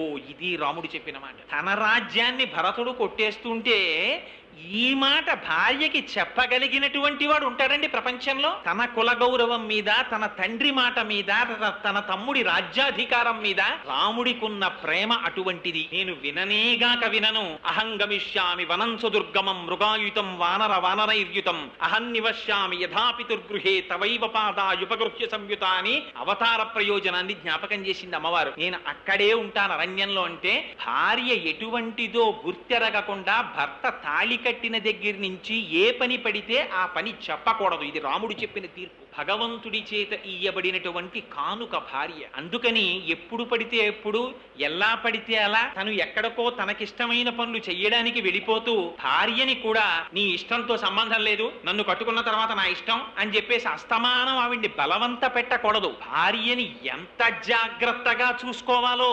నేర్పాడండి రామచంద్రమూర్తి. ఎందుకని జనక మహారాజు గారు కన్యాదానం చేస్తూ చెప్పాడు, ఈవిడ కామ్యపత్ని కాదు, నీ చిత్తం వచ్చినట్టు నీ చేతిలో ధనస్సు పట్టుకున్నట్టు, కత్తి పట్టుకున్నట్టు నీ ఇష్టం వచ్చినట్టు వాడడానికి వీల్లేదు. ఈవిడ పతివ్రత, మహాభాగా, ఛాయేవానుగతా సదా, అందుకిస్తున్నాను రామా అన్నాడు. ఆ మాట గుర్తు పెట్టుకున్నాడు. తను ఎందుకు కన్యని స్వీకరించాడో గుర్తు పెట్టుకున్నాడు. నీ అంత నువ్వు పరిపూర్ణమైన మనస్సుతో వస్తున్నావో లేదో పరిశీలించడానికి ఈ మాట అన్నాను. ఇంత నిండు మనస్సుతో నాతో నువ్వు వస్తే స్వాగతిస్తున్నాను సీత, నాతో రా అన్నాడు. ఇది రాముడి ధర్మం. ఇవాళ మన దిక్కుమాలిన సంస్కారం ఏ స్థితికి వచ్చిందంటే, తాళి కట్టిన దగ్గర నుంచి ఆదివారం వస్తే వీడు 6గురిని పోగేసుకొస్తాడు. హాల్లో కూర్చుని అట్టముక్కలతో ఆట మొదలెడతాడు. ఆవిడ కాఫీలు తీసుకొచ్చి వీడికి అందించాలి. ఎందుకు అంటే, నేను తాళి కట్టాను కాబట్టి నా ఇంటి పెరటిలో ఉన్న గొర్రెకి, నా ఇంటిలో ఉన్న భార్యకి తేడా తెలియనటువంటి సంస్కార రహితమైన స్థితికి మనం చేరిపోయాం. రాముడు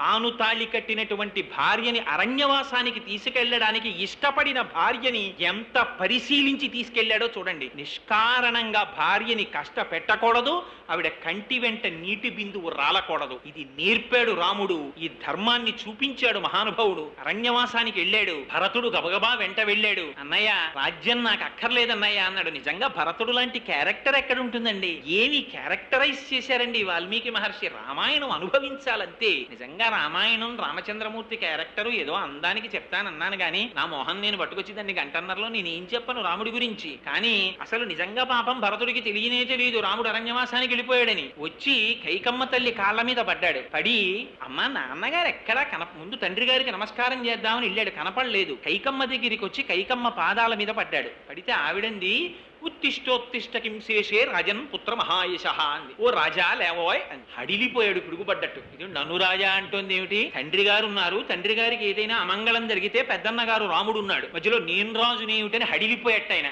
అక్కర్లేని పదవి, అక్కర్లేని బిరుదు పక్కన తగిలిస్తే సన్మార్గంలో ఉన్నవాడు ఎంత బెంగ పెట్టుకోవాలో చూపించాడు రామాయణంలో. ఉత్తిష్టోత్తిష్ట కింశేషే రాజన్ పుత్ర మహాయశ అంటే అదేమిటమ్మా అంత అన్యాయమైన మాటలంటున్నావు, నేను రాజునేమిటమ్మా? రాజుగారైన దశరథ మహారాజు గారు ఏరమ్మా అన్నారు. ఆవిడ్ని దేవతలు ఆవహించారు. ఆవిడంది, ఏమిటో అంత బెంగెట్టుకుంటావు, యాగతి సర్వభూతానాం తాంగతింతే పితాగత, అన్ని భూతాలు చిట్ట చివరికి ఎక్కడికి పోతాయో మీ నాన్న అక్కడికే పోయాడో అంది. అడిగిపోయాడు. అదేమిటమ్మా, అయితే నాన్నగారు శరీరం విడిచిపెట్టేశారా అన్నాడు. విడిచిపెట్టేశారంది. అంటే అమ్మా మరి రాముడేడమ్మా అంది. అని నేను నిజంగా 30 రోజుల రామాయణం చెప్తే ఇవన్నీ చెప్పాలనుకున్నానండి. ఎన్ని మహాపాతకాల చిట్టాయో చెప్పాడు. రాముడు ఇటువంటి దోషాలు ఏమైనా చేశాడా, ఎందుకు పంపించేశారు రాజ్యంలోంచి అని అడిగాడు.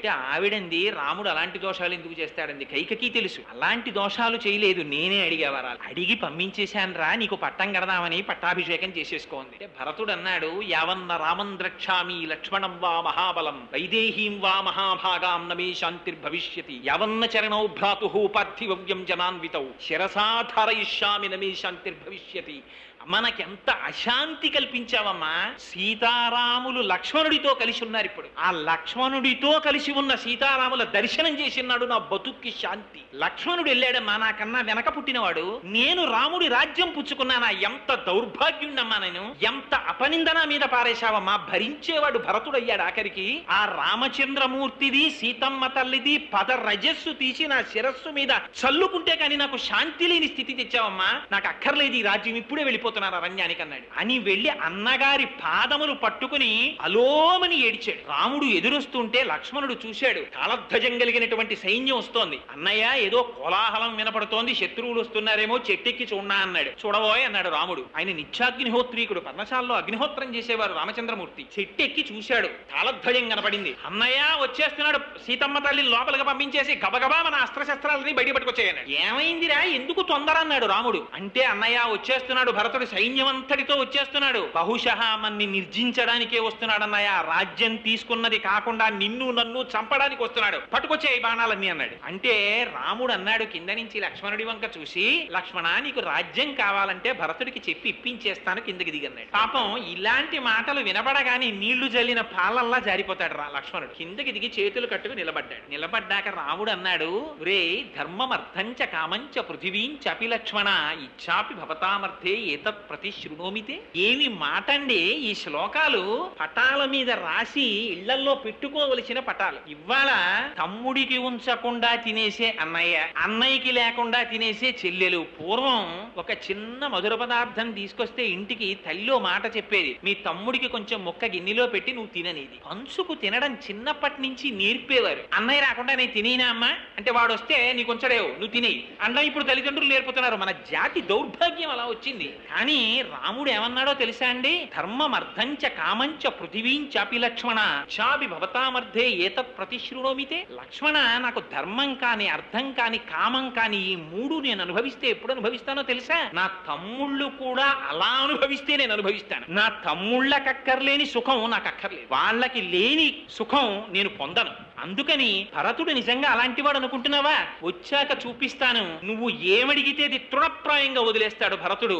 ఇది రాముడికి ఉన్నటువంటి అవగాహన, ఇది రాముడి ధర్మం. భరతుడు వచ్చాడు, వచ్చి రాముడి కాళ్ల మీద పడి అన్నాడు, అన్నయ్య మన నాన్నగారు చచ్చిపోయారు అన్నయ్య అన్నాడు. అప్పటి వరకు తెలియదు రామచంద్రమూర్తికి తండ్రి చచ్చిపోయాడని. గబగబా రాముడు పరిగెత్తుకుంటూ పర్ణశాలలోకి వెళ్ళి అన్నాడు, సీతామృతస్తే శ్వశురః పితాహీనోసి లక్ష్మణ అన్నాడు. సీత నీకు మామగారు చచ్చిపోయారు, లక్ష్మణ నీకు నాన్నగారు చచ్చిపోయారు అన్నాడు. ఏమిటి ఆ మాట, సీత మా నాన్నగారు పోయారంటే సరిపోదా, సీత మీ మామగారు పోయారు, లక్ష్మణ మీ నాన్నగారు పోయారు ఏమిటంటే ఈయనకి నాన్నగారు కాదా, మరి ఆ మాట అన్నం ఎందుకు? రాముడు మాట మాట్లాడితే అంత గొప్పగా ఉంటుంది. సీతమ్మ నీకు పోయారు మామగారు అన్నారు. మామగారి లాంటి వ్యక్తి జీవితంలో ఇహ దొరకడండి. అలా ఉండాలి మామగారి పోస్ట్ అంటే. అందుకని చూపించాడు రాముడు. దశరథ మహారాజు గారు అరణ్యవాసానికి రాముడు బయలుదేరేటప్పుడు సీతమ్మ తల్లి 14 సంవత్సరములు కట్టిన పట్టు చీర కట్టకుండా కట్టుకుంటే ఎన్ని చీరలు కట్టుకోవలసి ఉంటుందో లెక్క పెట్టి కోశాగారం నుంచి అన్ని పట్టు చీరలు కావిళ్ళకెత్తితే లక్ష్మణుడు మోసి పట్టుకెళ్ళాడు. పెట్టుకున్న నగ పెట్టుకోకుండా పెట్టుకోవడానికి 7 వారాల నగలిచ్చి పంపించాడు. కోడల్ని చూసుకుని మామగారు మురిసిపోతాట, నా కొడుక్కి క్షేత్రం అయింది, తన ఇంటి పేరు వదిలింది, తన వంశాన్ని వదిలింది, తన గోత్రాన్ని వదిలింది, నా వంశాన్ని ఉద్ధరించిందని. అటువంటి మామగారు లాంటి వ్యక్తి ఇహ వేరొకడు ఉండడు. అందుకని సీత నీకు మామగారు పోయారు, లక్ష్మణ తండ్రి ఎంత కష్టమైనా తాను భరించి కొడుకుని రక్షించుకుంటాడు, అట్లాంటి తండ్రి నీకు పోయాడు. కానీ నాకు తండ్రి పోయాడని నేను ఎందుకనో తెలుసా? నాకన్నా చిన్నవాడివి, తండ్రి పోతే నీకు నేను తండ్రిగా నిలబడాలి. కానీ తండ్రి దూరంగా ఉంటే అవసరం లేని అరణ్యవాసాన్ని నెత్తికెత్తుకుని తండ్రిలా నన్ను నువ్వు కాపాడావు. కానీ పెద్దవాడిని నేను నిన్ను తండ్రిలా కాపాడలేకపోయాను. అందుకని నాకు ఆ తండ్రి పోయిన తండ్రి రూపంలో లక్ష్మణుడు ఉన్నాడు. కానీ లక్ష్మణుడికి అన్నగారి రూపంలో తండ్రిగా నేను ఉండలేకపోయాను, నేను రక్షించలేకపోయాను. అందుకని లక్ష్మణుడికి తండ్రి లేడు, సీతమ్మకి మామ లేడు, నేను తండ్రి పోయాడని అనను అని ఊరుకున్నాడు. ఇది రాముడి సౌజన్యం. ఎవరు మాట్లాడగలడండి రాముడిలా? అంతటి మహానుభావుడు. భరతుడు వచ్చి అడిగాడు, రామా తీసేసుకో రాజ్యాన్ని, ఇది సంతత మామికా మాత దత్తం రాజ్యమిదం మమ తద్దదామి తవైవాహం భుంచువ రాజ్యం అకంటకం. ఏ కైకమ్మ కోరుకుందో ఆ కైకమ్మ చెప్పింది తీసేసుకోమని. కౌసల్య చెప్పింది, సుమిత్ర చెప్పింది, వశిష్ఠుడు చెప్పాడు, జాబాలి చెప్పాడు, కాశ్యపుడు చెప్పాడు, ఇంతమంది మహర్షులు చెప్పారు. చెబితే రాముడు అన్నాడు, మీ అందరికీ ఇచ్చిన మాట కాదది, మా తండ్రి గారికి ఇచ్చాను మాట. ఏమని? నాన్నగారు 14 సంవత్సరములు అరణ్యవాసం చేస్తానని చెప్పాను. మా నాన్నగారు ఎవరికి ఇచ్చారు మాట? కైకమ్మకి ఇచ్చారు 2 వరాలు. ఇప్పుడు నేను రాజ్యానికి వస్తే ఎవరు సత్యభ్రష్టుడవుతాడు? మా నాన్నగారు సత్యభ్రష్టుడవుతాడు. అందుకని తండ్రిని సత్యభ్రష్టుణ్ణి చేసిన కొడుకు ఒక కొడుక. సత్యమేవేశ్వరో లోకే సత్యం పద్మాశ్రితా సదా సత్య మూలాని సర్వాణి సత్యాన్నాస్తి పరమం పదం. నేను రానన్నాడు. జాబాలి నాస్తికవాదని చెప్పాడు. ఏమిటో మా నాన్నకిచ్చిన మాట అంటా ఏమిటి? చూడా, ఇవన్నీ తినమరిగిన వాళ్ళు చెప్పినటువంటి మాటలరా. తద్దినం పెడితే ఆ లోకంలో ఉన్న మీ నాన్నగారి కడుపు నిండిందా? మీ నాన్నగారు అనకాపల్లి ఎడితే ఇక్కడ పిలిచి బ్రాహ్మడికి భోజనం పెట్టు, మీ నాన్నని భోజనం చేయొద్దని కడుపు నిండుతుందేమో. ఇక్కడ అనకాపల్లిలో ఉన్నవాడికి కడుపు నిండలేదు కానీ పితృలోకాల్లో ఉన్నవాడికి కడుపు నిండిందా ఇక్కడ బ్రాహ్మడు భోజనం చేస్తే?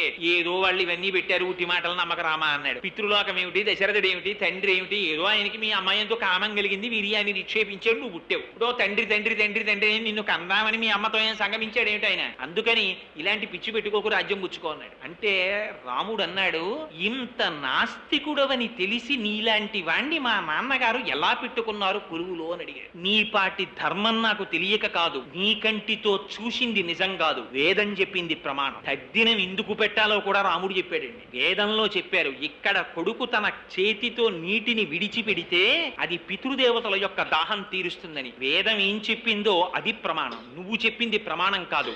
ఈ నాస్తికవాదం నా దగ్గర చెప్పకన్నాడు. కనీసం ఈ మాటలు వినైనా వస్తావేమోనని పిలిచాను తప్ప ఇది నిజమని మాత్రం కాదు రామా, నువ్వే గెలిచావన్నాడు జాబాలి. తండ్రికి మరణించాడని తెలిసి రాముడు పిండం పెట్టాడండి. దేంతో పెట్టాడో తెలుసా? గారపిండి ముద్దతో పెట్టాడు పిండం దర్భల మీద. పిడితే ఆ వెనకాతలు వస్తున్నారు కౌసల్య, సుమిత్ర, కైకి. కౌసల్య చూసి అంది, రాముడు గారపిండి ముద్దతో పిండ ప్రదానం చేశాడంటే రాముడు గారపిండి తిని బతుకుతున్నాడనమాట నా కొడుకని ఏడిచింది ఆవిడ. తాను ఏమి తింటే అటువంటి దాంతో తదినం పెట్టాలి. తను చక్రకేళి అరటిపండు, అమృతపాణి అరటిపండు రాత్రి తిని పడుకోవడం అలవాటు చేసుకుని తండ్రి గారి తద్దినానికి మాత్రం పావలాకి 8 అరటిపండు తేకూడదు. తను ఏం తింటే అది పెట్టాలి పితృకార్యంలో. అది నేర్పాడు రామచంద్రమూర్తి. అడుగడుగునా ధర్మమేనండి రాముడు, అడుగడుగునా సత్యమే. అందుకని నాకు అక్కర్లేదు రాజ్యం అన్నాడు, విడిచిపెట్టేశాడు. ప్రాయోపవేశం చేసేస్తానన్నాడు భరతుడు. నువ్వు రాజ్యానికి రాకపోతే ప్రాయోపవేశం చేస్తానన్నాడు. క్షత్రియుడు ప్రాయోపవేశం చెయ్యకూడదు. బ్రాహ్మణుడు కోరిక తీరకపోతే క్షత్రియుడు ముందు ప్రాయోపవేశం చెయ్యాలి. రాజ్యాధికారం ఉందా నువ్వు ప్రాయోపవేశం చేయడం ఏమిటి? మళ్ళీ ధర్మం తప్పావు. దీనికి ప్రాయశ్చిత్తం ఏమిటో తెలుసా? ఒక ధార్మికుణ్ణి ముట్టుకో. ఎవడు ధర్మాన్ని కంటికి రెప్పలా అనుష్ఠానం చేస్తున్నాడో వాడిని ముట్టుకో, అప్పుడు నీకు ప్రాయశ్చిత్తం అన్నాడు రాముడు. దేవతలు వచ్చారు, ఋషులు వచ్చారు, అందరూ వచ్చి నిలబడ్డారు. ఎవరిని ముట్టుకోమని చెప్పారో తెలుసా అండి? రాముడిని ముట్టుకోమన్నారు. రాముడి లాంటి ధార్మికుడు లేడు. అంతటి మహానుభావుడు రామచంద్రమూర్తి అంటే. ఆయన జీవిత పర్యంతం సత్యము ధర్మము, సత్యము ధర్మము, సత్యము ధర్మము, ఈ 2 తప్ప రాముడికి అసలు వేరొక విషయం అక్కర్లేదు. ఈ రెండింటినే ఆయన అనుష్ఠానం చేస్తూ వెళ్ళాడు. అరణ్యకాండలోకి వెళ్ళాడు. జటాయువు మరణించింది. మరణించిన జటాయువుకి అగ్ని సంస్కారం చేసి నువ్వు ఊర్ధ్వలోకాలకు వెళ్ళిపో అన్నాడు. అదేమిటి? ఒక మనిషి ఎలా పంపిస్తాడు ఊర్ధ్వలోకాలకి? ఆయనకి తగిన పనే. ఒక మనిషి ఒక పక్షిని తిరియక్కిని ఊర్ధ్వలోకాలకి పంపించగలడా? పైగా మామూలు లోకాలకి పంపించలేదు. ఏమని సంకల్పం చేశాడో తెలుసా అండి? సర్వసంగ పరిత్యాగం చేసినటువంటి సన్యాసులు, గృహస్థాశ్రమంలో ఉండి ప్రతిఫలాపేక్ష లేకుండా యజ్ఞయాగాది క్రతువులను నిర్వహించినటువంటి మహాత్ములు, అటువంటి వారు ఎటువంటి ఉత్తమ లోకములను పొందుతారో, ఎటువంటి పునరావృత్తి రహిత శాశ్వత శివ సాయుధ్యమును పొందుతారో అటువంటి సాయుధ్యమును నీవు పొందెదవుగాక అన్నాడు. రాముడికంత శక్తి ఎక్కడి నుంచి వచ్చిందన్నారు. వెంటనే మహర్షి తీర్పు చెప్పారు. రాముడికంతటి శక్తి, ఆయన స్వయంగా సత్యాన్ని అనుష్ఠానం చేశాడు. సత్యేన లోకాన్ జయతి దీనేన్ దానేన రాఘవ గురూన్ శుశ్రూషయ ధనుషాయుధి శాస్త్రవాన్. ఆయన సత్యం చేత సమస్త లోకాల్ని గెలిచారు, దీనులకి దానమిచ్చి గెలిచారు, గురువులకి శుశ్రూష చేసి గెలిచారు. అందుకని నరుడిగా వచ్చి మానవుడు మాధవుడయ్యాడు. అయి రామచంద్రమూర్తి మోక్షం ఇవ్వగలిగాడు. రాముడంటే ఎవరో సర్టిఫికెట్ ఇచ్చినవాడు ఎవడో తెలుసా అండి? రాముడు ధర్మాత్ముడని. మహర్షులు ఇవ్వలేదు ఆయనకి సర్టిఫికెట్, ప్రజలు ఇవ్వలేదు ఆయనకి సర్టిఫికెట్, ఒక రాక్షసుడు ఇచ్చాడు సర్టిఫికెట్. మారీచుడి దగ్గరికి వెళ్ళి రావణాసురుడు అడిగాడు, నువ్వు మాయావేషంలో వచ్చి బంగారు జింకల హా సీత హా లక్ష్మణ అని పిలు, నేను వెళ్ళి సీతమ్మ తల్లిని అపహరిస్తానన్నాడు. అంటే మారీచుడు అన్నాడు, రాముడంటే ఎవడనుకుంటున్నావురా? రామో విగ్రహవాన్ ధర్మ సాధు సత్యపరాక్రమ. రాముడు పోత పోసేసినటువంటి ధర్మం తన కాళ్లతో నడిచి తిరిగితే దానికి మారుపేరు రాముడు. రాముడు మనిషిగా వచ్చాడు, అందుకే భార్యని అపహరించాడు రావణాసురుడు. ఎంత ధర్మం తెలియనివ్వండి, ఎంత సత్యం తెలియనివ్వండి, తాను ఎంత జ్ఞాని కానివ్వండి, తల్లి మరణించిందన్నా తండ్రి మరణించాడన్నా కన్నుల వెంట నీరు కారనటువంటి కొడుకుని కొంచెం శంకించవలసి ఉంటుంది. వాడు ఎంత జ్ఞాని కానివ్వండి, కన్నుల వెంట నీరు కారకపోయినా, బాధ కలగకపోయినా ఏదో దోషం ఉందని గుర్తు వాడిలో. రామచంద్రమూర్తి కన్నా జ్ఞాని ప్రపంచంలో ఉండడు. యజుర్వేద వినీతశ్చ వేదవిద్భి సుపూజిత ధనుర్వేదే చ వేదేషు వేదాంగేషు చ నిష్ఠిత అని హనుమ సర్టిఫికెట్ ఇచ్చారు రాముడికి. అటువంటి రాముడు దశరథ మహారాజు గారు మరణించారంటే కన్నీరు మున్నీరుగా విలపించాడు. జటాయువు మరణిస్తే ఊర్ధ్వలోకాలనిచ్చాడు. తన భార్య సీతమ్మని రావణాసురుడు అపహరించాడని తెలిస్తే కిష్కింధకాండలో చూపిస్తారు. సతాం పుష్కరిణీం గత్వా పద్మోత్పజుషాకులాం రామ సౌమిత్ర సహితో విలలా పకులింద్రియ. ఆ సరోవరం దగ్గరికి వెడితే అరవిరిసిన తామర పువ్వులు కనపడ్డాయి. ఈ తామర పువ్వులు చూస్తుంటే లక్ష్మణ మీ ముదిన కళ్ళు కని గుర్తొస్తున్నాయిరా అని ఏడిచాడు రాముడు. మయూరస్య వనేనూనం రక్షసా నహృతా ప్రియ తస్యాన్ రుచ్యతి రమ్యేషు వనేషు సహకాంతయ. తిరిగి వెళ్ళిపోతుంటే ఒక ఆడనెమలి మగనెమలి ఆడుకుంటున్నాయి. ఆ ఆడనెమలిని మగనెమలిని చూసి రాముడు అంటాడు, అవునులే, నువ్వు మీ ఆవిడితో కలిసి ఎందుకు ఆడుకుంటావు, నాట్యం చేస్తావు, మీ ఆవిడ్ని రావణాసురుడు ఎత్తుకుపోలేదుగా అన్నాడు. రాముడు అనొచ్చా ఆ మాట?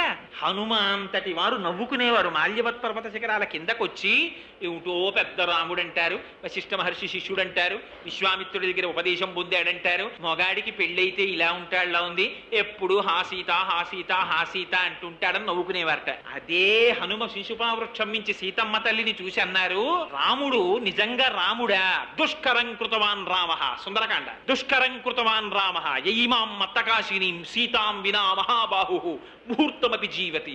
రాముడి గుండె కాదు బండ. ఇటువంటి సీతమ్మని విడిచిపెట్టి ఇంకా బతికున్నాడంటే ఆయన గుండెని ఎలా చెప్తానన్నాడు. భార్యని చూస్తే భర్త గుర్తు రావాలి, భర్తని చూస్తే భార్య గుర్తు రావాలి. అసలు ఇలాంటి సీతారాములు ఒకరిని విడిచిపెట్టి ఒకరు ఎలా బతికున్నారన్నారు హనుమ. అస్య దేవ్యా మనస్తస్మిన్ తస్య చాస్యాం ప్రతిష్ఠితం తేనేయం సచి ధర్మాత్మ ముహూర్తమపి జీవతి. రాముడి మనసు రాముడి దగ్గర లేదు, సీతమ్మ మనసు సీతమ్మ దగ్గర లేదు. సీతమ్మ మనసు రాముడి దగ్గరుంది, రాముడి మనసు సీతమ్మ దగ్గరుంది. అందుకని వీళ్ళిద్దరూ ఇంకా బతికున్నారని సర్టిఫికెట్ ఇచ్చారు హనుమ. ఇది దాంపత్యం అంటే. అందుకని జీలకర్ర బెల్లం పెట్టుకోవడం, అందుకు పాణిగ్రహణం చెయ్యడం. అంతేగాని పెళ్ళాం ఊరెళితే అని వాల్ పోస్ట్ వేయడానికి భారతీయ సంస్కారం రాలేదు. అది దిక్కుమాలిన సంస్కారం. దాన్ని సెల్యులాయిడ్ మీద 3 గంటల సేపు 25 రూపాయలు ఇచ్చి కూర్చుని చూసేటటువంటి దౌర్భాగ్యానికి ఈ జాతి జారిపోవడం మన దౌర్భాగ్యానికి పరాకాష్ట. ఎక్కడ ఉన్నా భార్య పక్కన లేకపోయినా తన మనస్సు భార్య దగ్గర ఉండడం, భార్య మనస్సు భర్త దగ్గర ఉండడం, ఇది సీతారాములు నేర్పింది. దీనికోసమని వివాహానికి శుభలేఖ వేస్తే జానక్యాహ కమలాంజలిపుటేయాహ పద్మరాగాయితాహ నమ శివాభ్యాం నవ యవ్వనాభ్యాం పరస్పరాశ్లిష్టవపురద్ధరాభ్యాం నగేంద్ర కన్యా వృషకేతనాభ్యాం నమో నమశంకర పార్వతీభ్యాం అని అటువంటి దాంపత్యం కావాలని అడిగారు. అదిగో అది రామాయణం అంటే.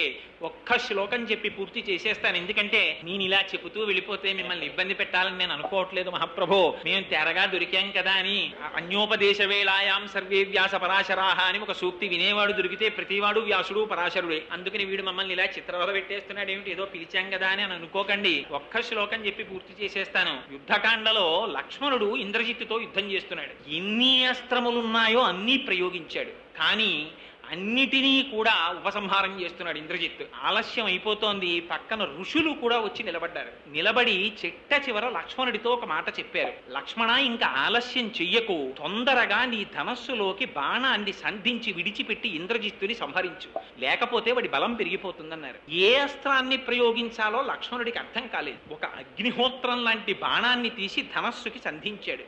అది ధనుర్వేదంలో లేని మంత్రం. దీన్ని రామాయణానికి మూలమంత్రం అంటారు. ఏమన్నాడో తెలుసా అండి?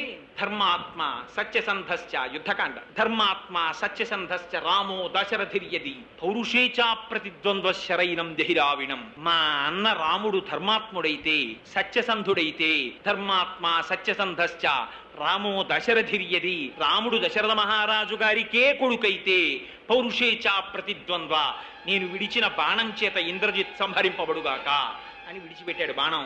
ఆ బాణం తగిలిందంటే కుండలములతో కూడినటువంటి ఇంద్రజిత్తు యొక్క శిరస్సు ఆ వక్షస్థలం నుంచి వేరుబడి డుళ్ళి కింద పడిపోయింది. ఎక్కడి నుంచి వచ్చింది ఆ బాణానికి అంత శక్తి? రాముని యొక్క శీలం అందులో నిరూపించారు. అనచ్చా లక్ష్మణుడి మాటలు? ధర్మాత్మ, రాముడు ధర్మాత్ముడైతే అన్నాడు. ఏమిటి ధర్మం? రాముడి గురించి అందరూ ఒకటి చెప్తూ ఉంటారు. అందులో దిక్కుమాలిన సినిమాలు వచ్చిన తర్వాత ప్రతిదానికి రాముడి. ఇంట్లో రాముడు, వీధిలో కృష్ణుడు. వీడికేదో రామకృష్ణుల యొక్క జీవితం అంతా తెలుసున్నట్టు. అందుకని ప్రతివాడు చెప్పేది ఏంటంటే, చెట్టు చాటు నుంచి కొట్టినవాడు రాముడొక రాముడా. వీడు ఎంత చదివాడో నాకు అర్థం కాదు, కానీ పెద్దలను ఆశ్రయించి తెలుసుకోవడం అన్నది పోయింది ఈ జాతికి. ఈ బాధ ఎవరి వరకు పడ్డారో తెలుసా అండి? చంద్రశేఖర పరమాచార్యుల వారంతటి వారు బాధపడ్డారు. ఇవాళ అక్కర్లేని విషయాలతో కూడిన పుస్తకాలన్నీ బజార్లో ఉన్నాయి. సబ్బులు ఎన్నున్నాయో అన్ని పుస్తకాలు వచ్చాయి. కానీ సక్రమంగా చెప్పగలిగినటువంటి వ్యాఖ్యానాలు ఒక్కట్లేవు. అది చంద్రశేఖరులు బాధపడ్డారు. అందుకని ధర్మాత్మ, నిజంగా రాముడు ధర్మాత్ముడైతే ఎందుకన్నాడు లక్ష్మణుడు? చెట్టు చాటు నుంచి వాలిని కొట్టి రాముడు చంపేశాడు. ప్రతి వాడికి ఇదోడు దొరికింది. నిజంగా చెట్టు చాటు నుంచి రాముడు వాలిని కొడితే బాణం ఎక్కడ గుచ్చుకోవాలి? వీపులో గుచ్చుకోవాలి. ఎక్కడ గుచ్చుకుంది బాణం? వక్షస్థలంలో గుచ్చుకుంది. ఎదురుగుండా నించుని కొట్టని వాడి బాణం వక్షస్థలంలో ఎలా తగులుతుంది? దీనికి అసలు రహస్యం ఎక్కడుందంటే, వాలి వేగం సామాన్యమైన వేగం కాదు. వాడు సంధ్యావందనం చేస్తే అర్ఘ్యం ఇవ్వడానికి 4 సముద్రాల ఒడ్లకు ఎగురుతాడు వాడు. అంత వేగం ఉంది వాడికి.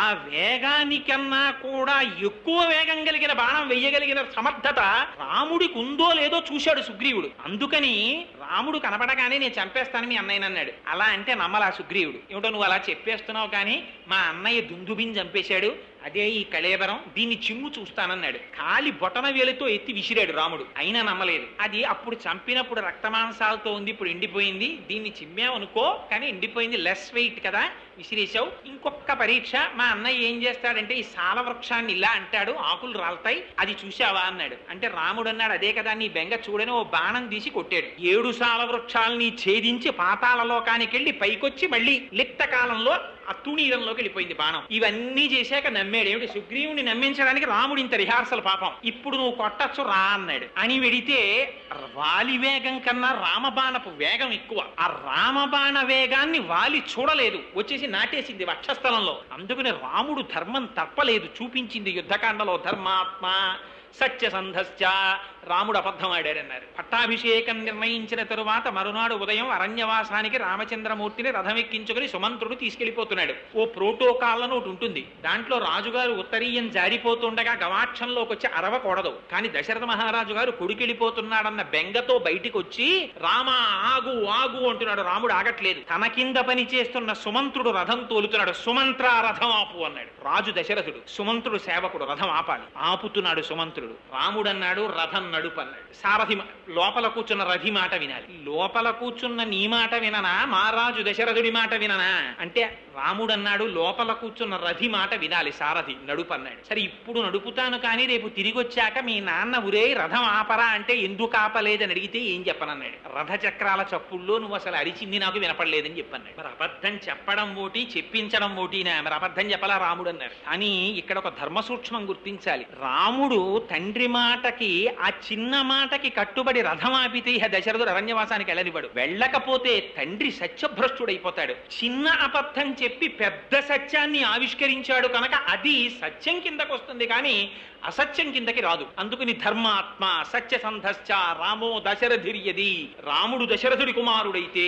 ఎందుకు ఈ అనుమానం? చాలా మందికి ఒక అనుమానం ఏమిటంటే, పాయస పాత్ర పట్టుకొచ్చారు, పాయసం తింటే పిల్లలు పుట్టారు కానీ దశరథ మహారాజు గారికి పుట్టారా, అందుకని ఆయన దశరథ మహారాజు గారి కొడుక్కాడు అని ఒక కొత్త వాదం. బాణం. కానీ పాపం శ్రీ మహావిష్ణువు ప్రతిజ్ఞ చేశారు, పితరం రోచయామాస దశరథ నృపం అని బాలకాండలో. దశరథ మహారాజు గారికి కొడుకుగా కావాలని నేను వస్తున్నానన్నారు. అందుకని ఆయన దాశరథియే అని నిరూపించింది ఆ బాణం. అందుకనది మూలమంత్రమైంది. రాముని యొక్క ప్రతిజ్ఞ, రాముని యొక్క ధర్మం అంటే ఎలా ఉంటుందో తెలుసా అండి?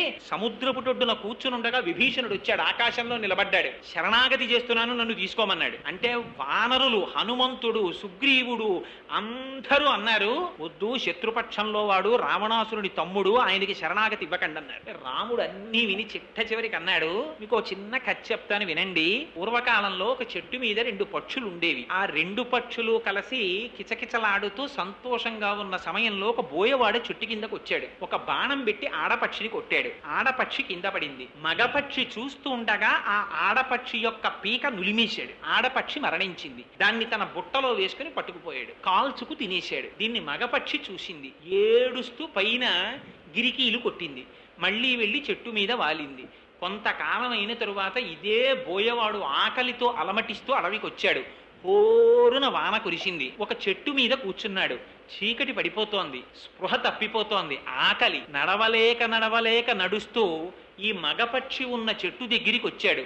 ఆ చెట్టు యందు ఒక దేవత ఉన్నది అని విన్నాడు. వచ్చి చెట్టు కింద పడిపోయాడు. ఆ దేవత రక్షిస్తుందని. పైనున్న మగపక్షి చూసింది. తెలిసి వచ్చినా తెలియక వచ్చినా నేనున్న చెట్టు కిందకొచ్చి పడిపోయాడు కాబట్టి ఇంటి ముందుకి అన్నార్తితో వచ్చి పడిపోయిన అతిథితో సమానం. ఈయన ఆకలి తీర్చాలనుకుంది. ఎగిరి వెళ్లి ఎండు పుల్లలు తెచ్చి అక్కడ పెట్టి ఎక్కడి నుంచో అగ్నిహోత్రం తెచ్చి వెలిగించింది. ఆ వేడికి బోయవాడు తెప్పరిల్లాడు. తినడానికి ఆహారం కావాలి. పక్షి బోయవాడిని తనని ఆహారంగా తీసుకోమని చెప్పి తానే అగ్నిలో పడి మరణించింది. ఆ బోయవాడు ఆ పిట్టని తిని బతికాడు. తన ఉన్న చెట్టు దగ్గరికి వచ్చి పడిపోయినటువంటి బోయవాడికే ఒక పక్షి తిర్యక్ జాతికి చెందినది అతిథికి ఇంత సత్కరిస్తే, మనుష్య జాతిలో పుట్టి క్షత్రియుడనై పుట్టి సకృదేవ ప్రపన్నాయతవాస్మీతి చయాచతే అభయం సర్వభూతేభ్యో దదామ్యేతద్వ్రతం మమ అని ప్రతిజ్ఞ చేసి ఎవరు రామా నీ వాడనన్న రక్షిస్తానన్న వాణ్ణి ఇవాళ కృతజ్ఞతతో విడిచిపెట్టన? విభీషణుడే కాదు, రావణాసురుడే వచ్చినా రామా నీకు శరణంటే చాలు, ఆయన్ని రక్షిస్తానని విభీషణుడిని శరణాగతి చేస్తే తీసుకున్నటువంటి వాడు రామచంద్రమూర్తి. మహానుభావుడు ధర్మాత్ముడై సింహాసనం మీద కూర్చోవడం కోసం తన భార్య పతివ్రత అని తెలిసినా ధర్మాన్ని నిలబెట్టడం కోసం భార్యని పరిత్యజించిన వాడు రాముడు. రాముడి జీవితంలో ఎప్పుడూ తన స్వసుఖాన్ని కోరుకోలేదు. యుద్ధకాండ అయిపోయిన తర్వాత తిరిగొస్తూ ఒకవేళ భరతుడికి రాజ్యం ఏలాలన్న కోరిక కనపడితే హనుమ వెనక్కి తిరిగి వచ్చి నేను అడవులకు వెళ్ళిపోతానన్నాడు. అంతటి త్యాగశీలి రామచంద్రమూర్తి ఒకరి కోసం తాను జీవించాడు, కానీ తన కోసమని జీవించడం రాముడి జీవితంలో లేదు. తండ్రి పట్ల, తల్లి పట్ల, భార్య పట్ల, అన్న పట్ల, తమ్ముడి పట్ల, ప్రజల పట్ల, గురువు పట్ల, ఎవరి పట్ల ఎలా ప్రవర్తించాలో నేర్పాడు రాముడు. అందుకనేది రామాయణం అయింది. ఆ రాముడు చూపించినటువంటి ఆదర్శాల్లో ఒక్క ఆదర్శాన్ని ఎంచుకుని మహాత్మా గాంధీ గారు అన్నట్లుగా ఏదో ఒక్క ఆదర్శాన్ని మనం కాని ఎంచుకోగలిగామా? కేవలం చెప్పడం కాదు, నిజంగా ఇన్ని చెప్పి నేను ఇన్నింటిని పాటించలేకపోతే నా అంతటి కృతజ్ఞుడు వేరొకడు ఉండడు. అటువంటి ఆదర్శాన్ని పాటించగలిగినటువంటి శక్తి కూడా రామచంద్రమూర్తే కటాక్షించాలి. అది రామచంద్రమూర్తి మన జాతికి పెట్టిన భిక్ష. అందుకని రామ జీవితం అర్థమైందా? రాముడి ఆదర్శం అర్థమైందా?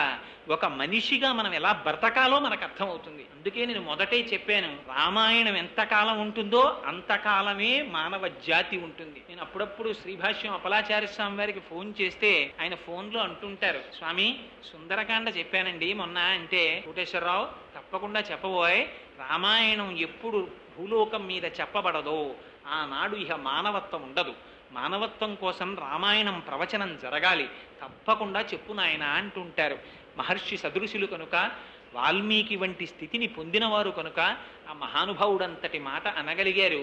ఇంత పరమ పవిత్రమైనటువంటి వసంత నవరాత్రులలో నాకు చెప్పగలిగిన సమర్థత ఉన్నా లేకపోయినా రామాయణం మీద, రామచంద్రమూర్తి ఆదర్శముల మీద వీడి చేత 4 మాటలు పలికించి వీడి పాపములను దగ్ధము చెయ్యాలనేటటువంటి పవిత్ర సంకల్పంతో నన్నిక్కడ ఇన్స్ట్రుమెంట్గా కూర్చోపెట్టి రామాయణాన్ని చెప్పించినటువంటి పెద్దల యొక్క ఆదేశంలో ఉన్న రామచంద్రమూర్తి ఆదేశాన్ని స్మరిస్తూ అటువంటి అద్భుతమైన అవకాశాన్ని నాకు ఇచ్చినందుకు మీ అందరికీ నా ధన్యవాదాలను తెలియచేసుకుంటూ సభాముఖంగా నాకంటూ ఒక అలవాటు ఉంది కనుక మంగళాశాసనపరై మదాచార్య పురోగమై సర్వైశ్చ పూర్వైరాచార్యై సత్కృతాయాస్తు మంగళం. మంగళం కోసలేంద్రాయ మహనీయ గుణాత్మనే చక్రవర్తి తనూజాయ సర్వభౌమాయ మంగళం.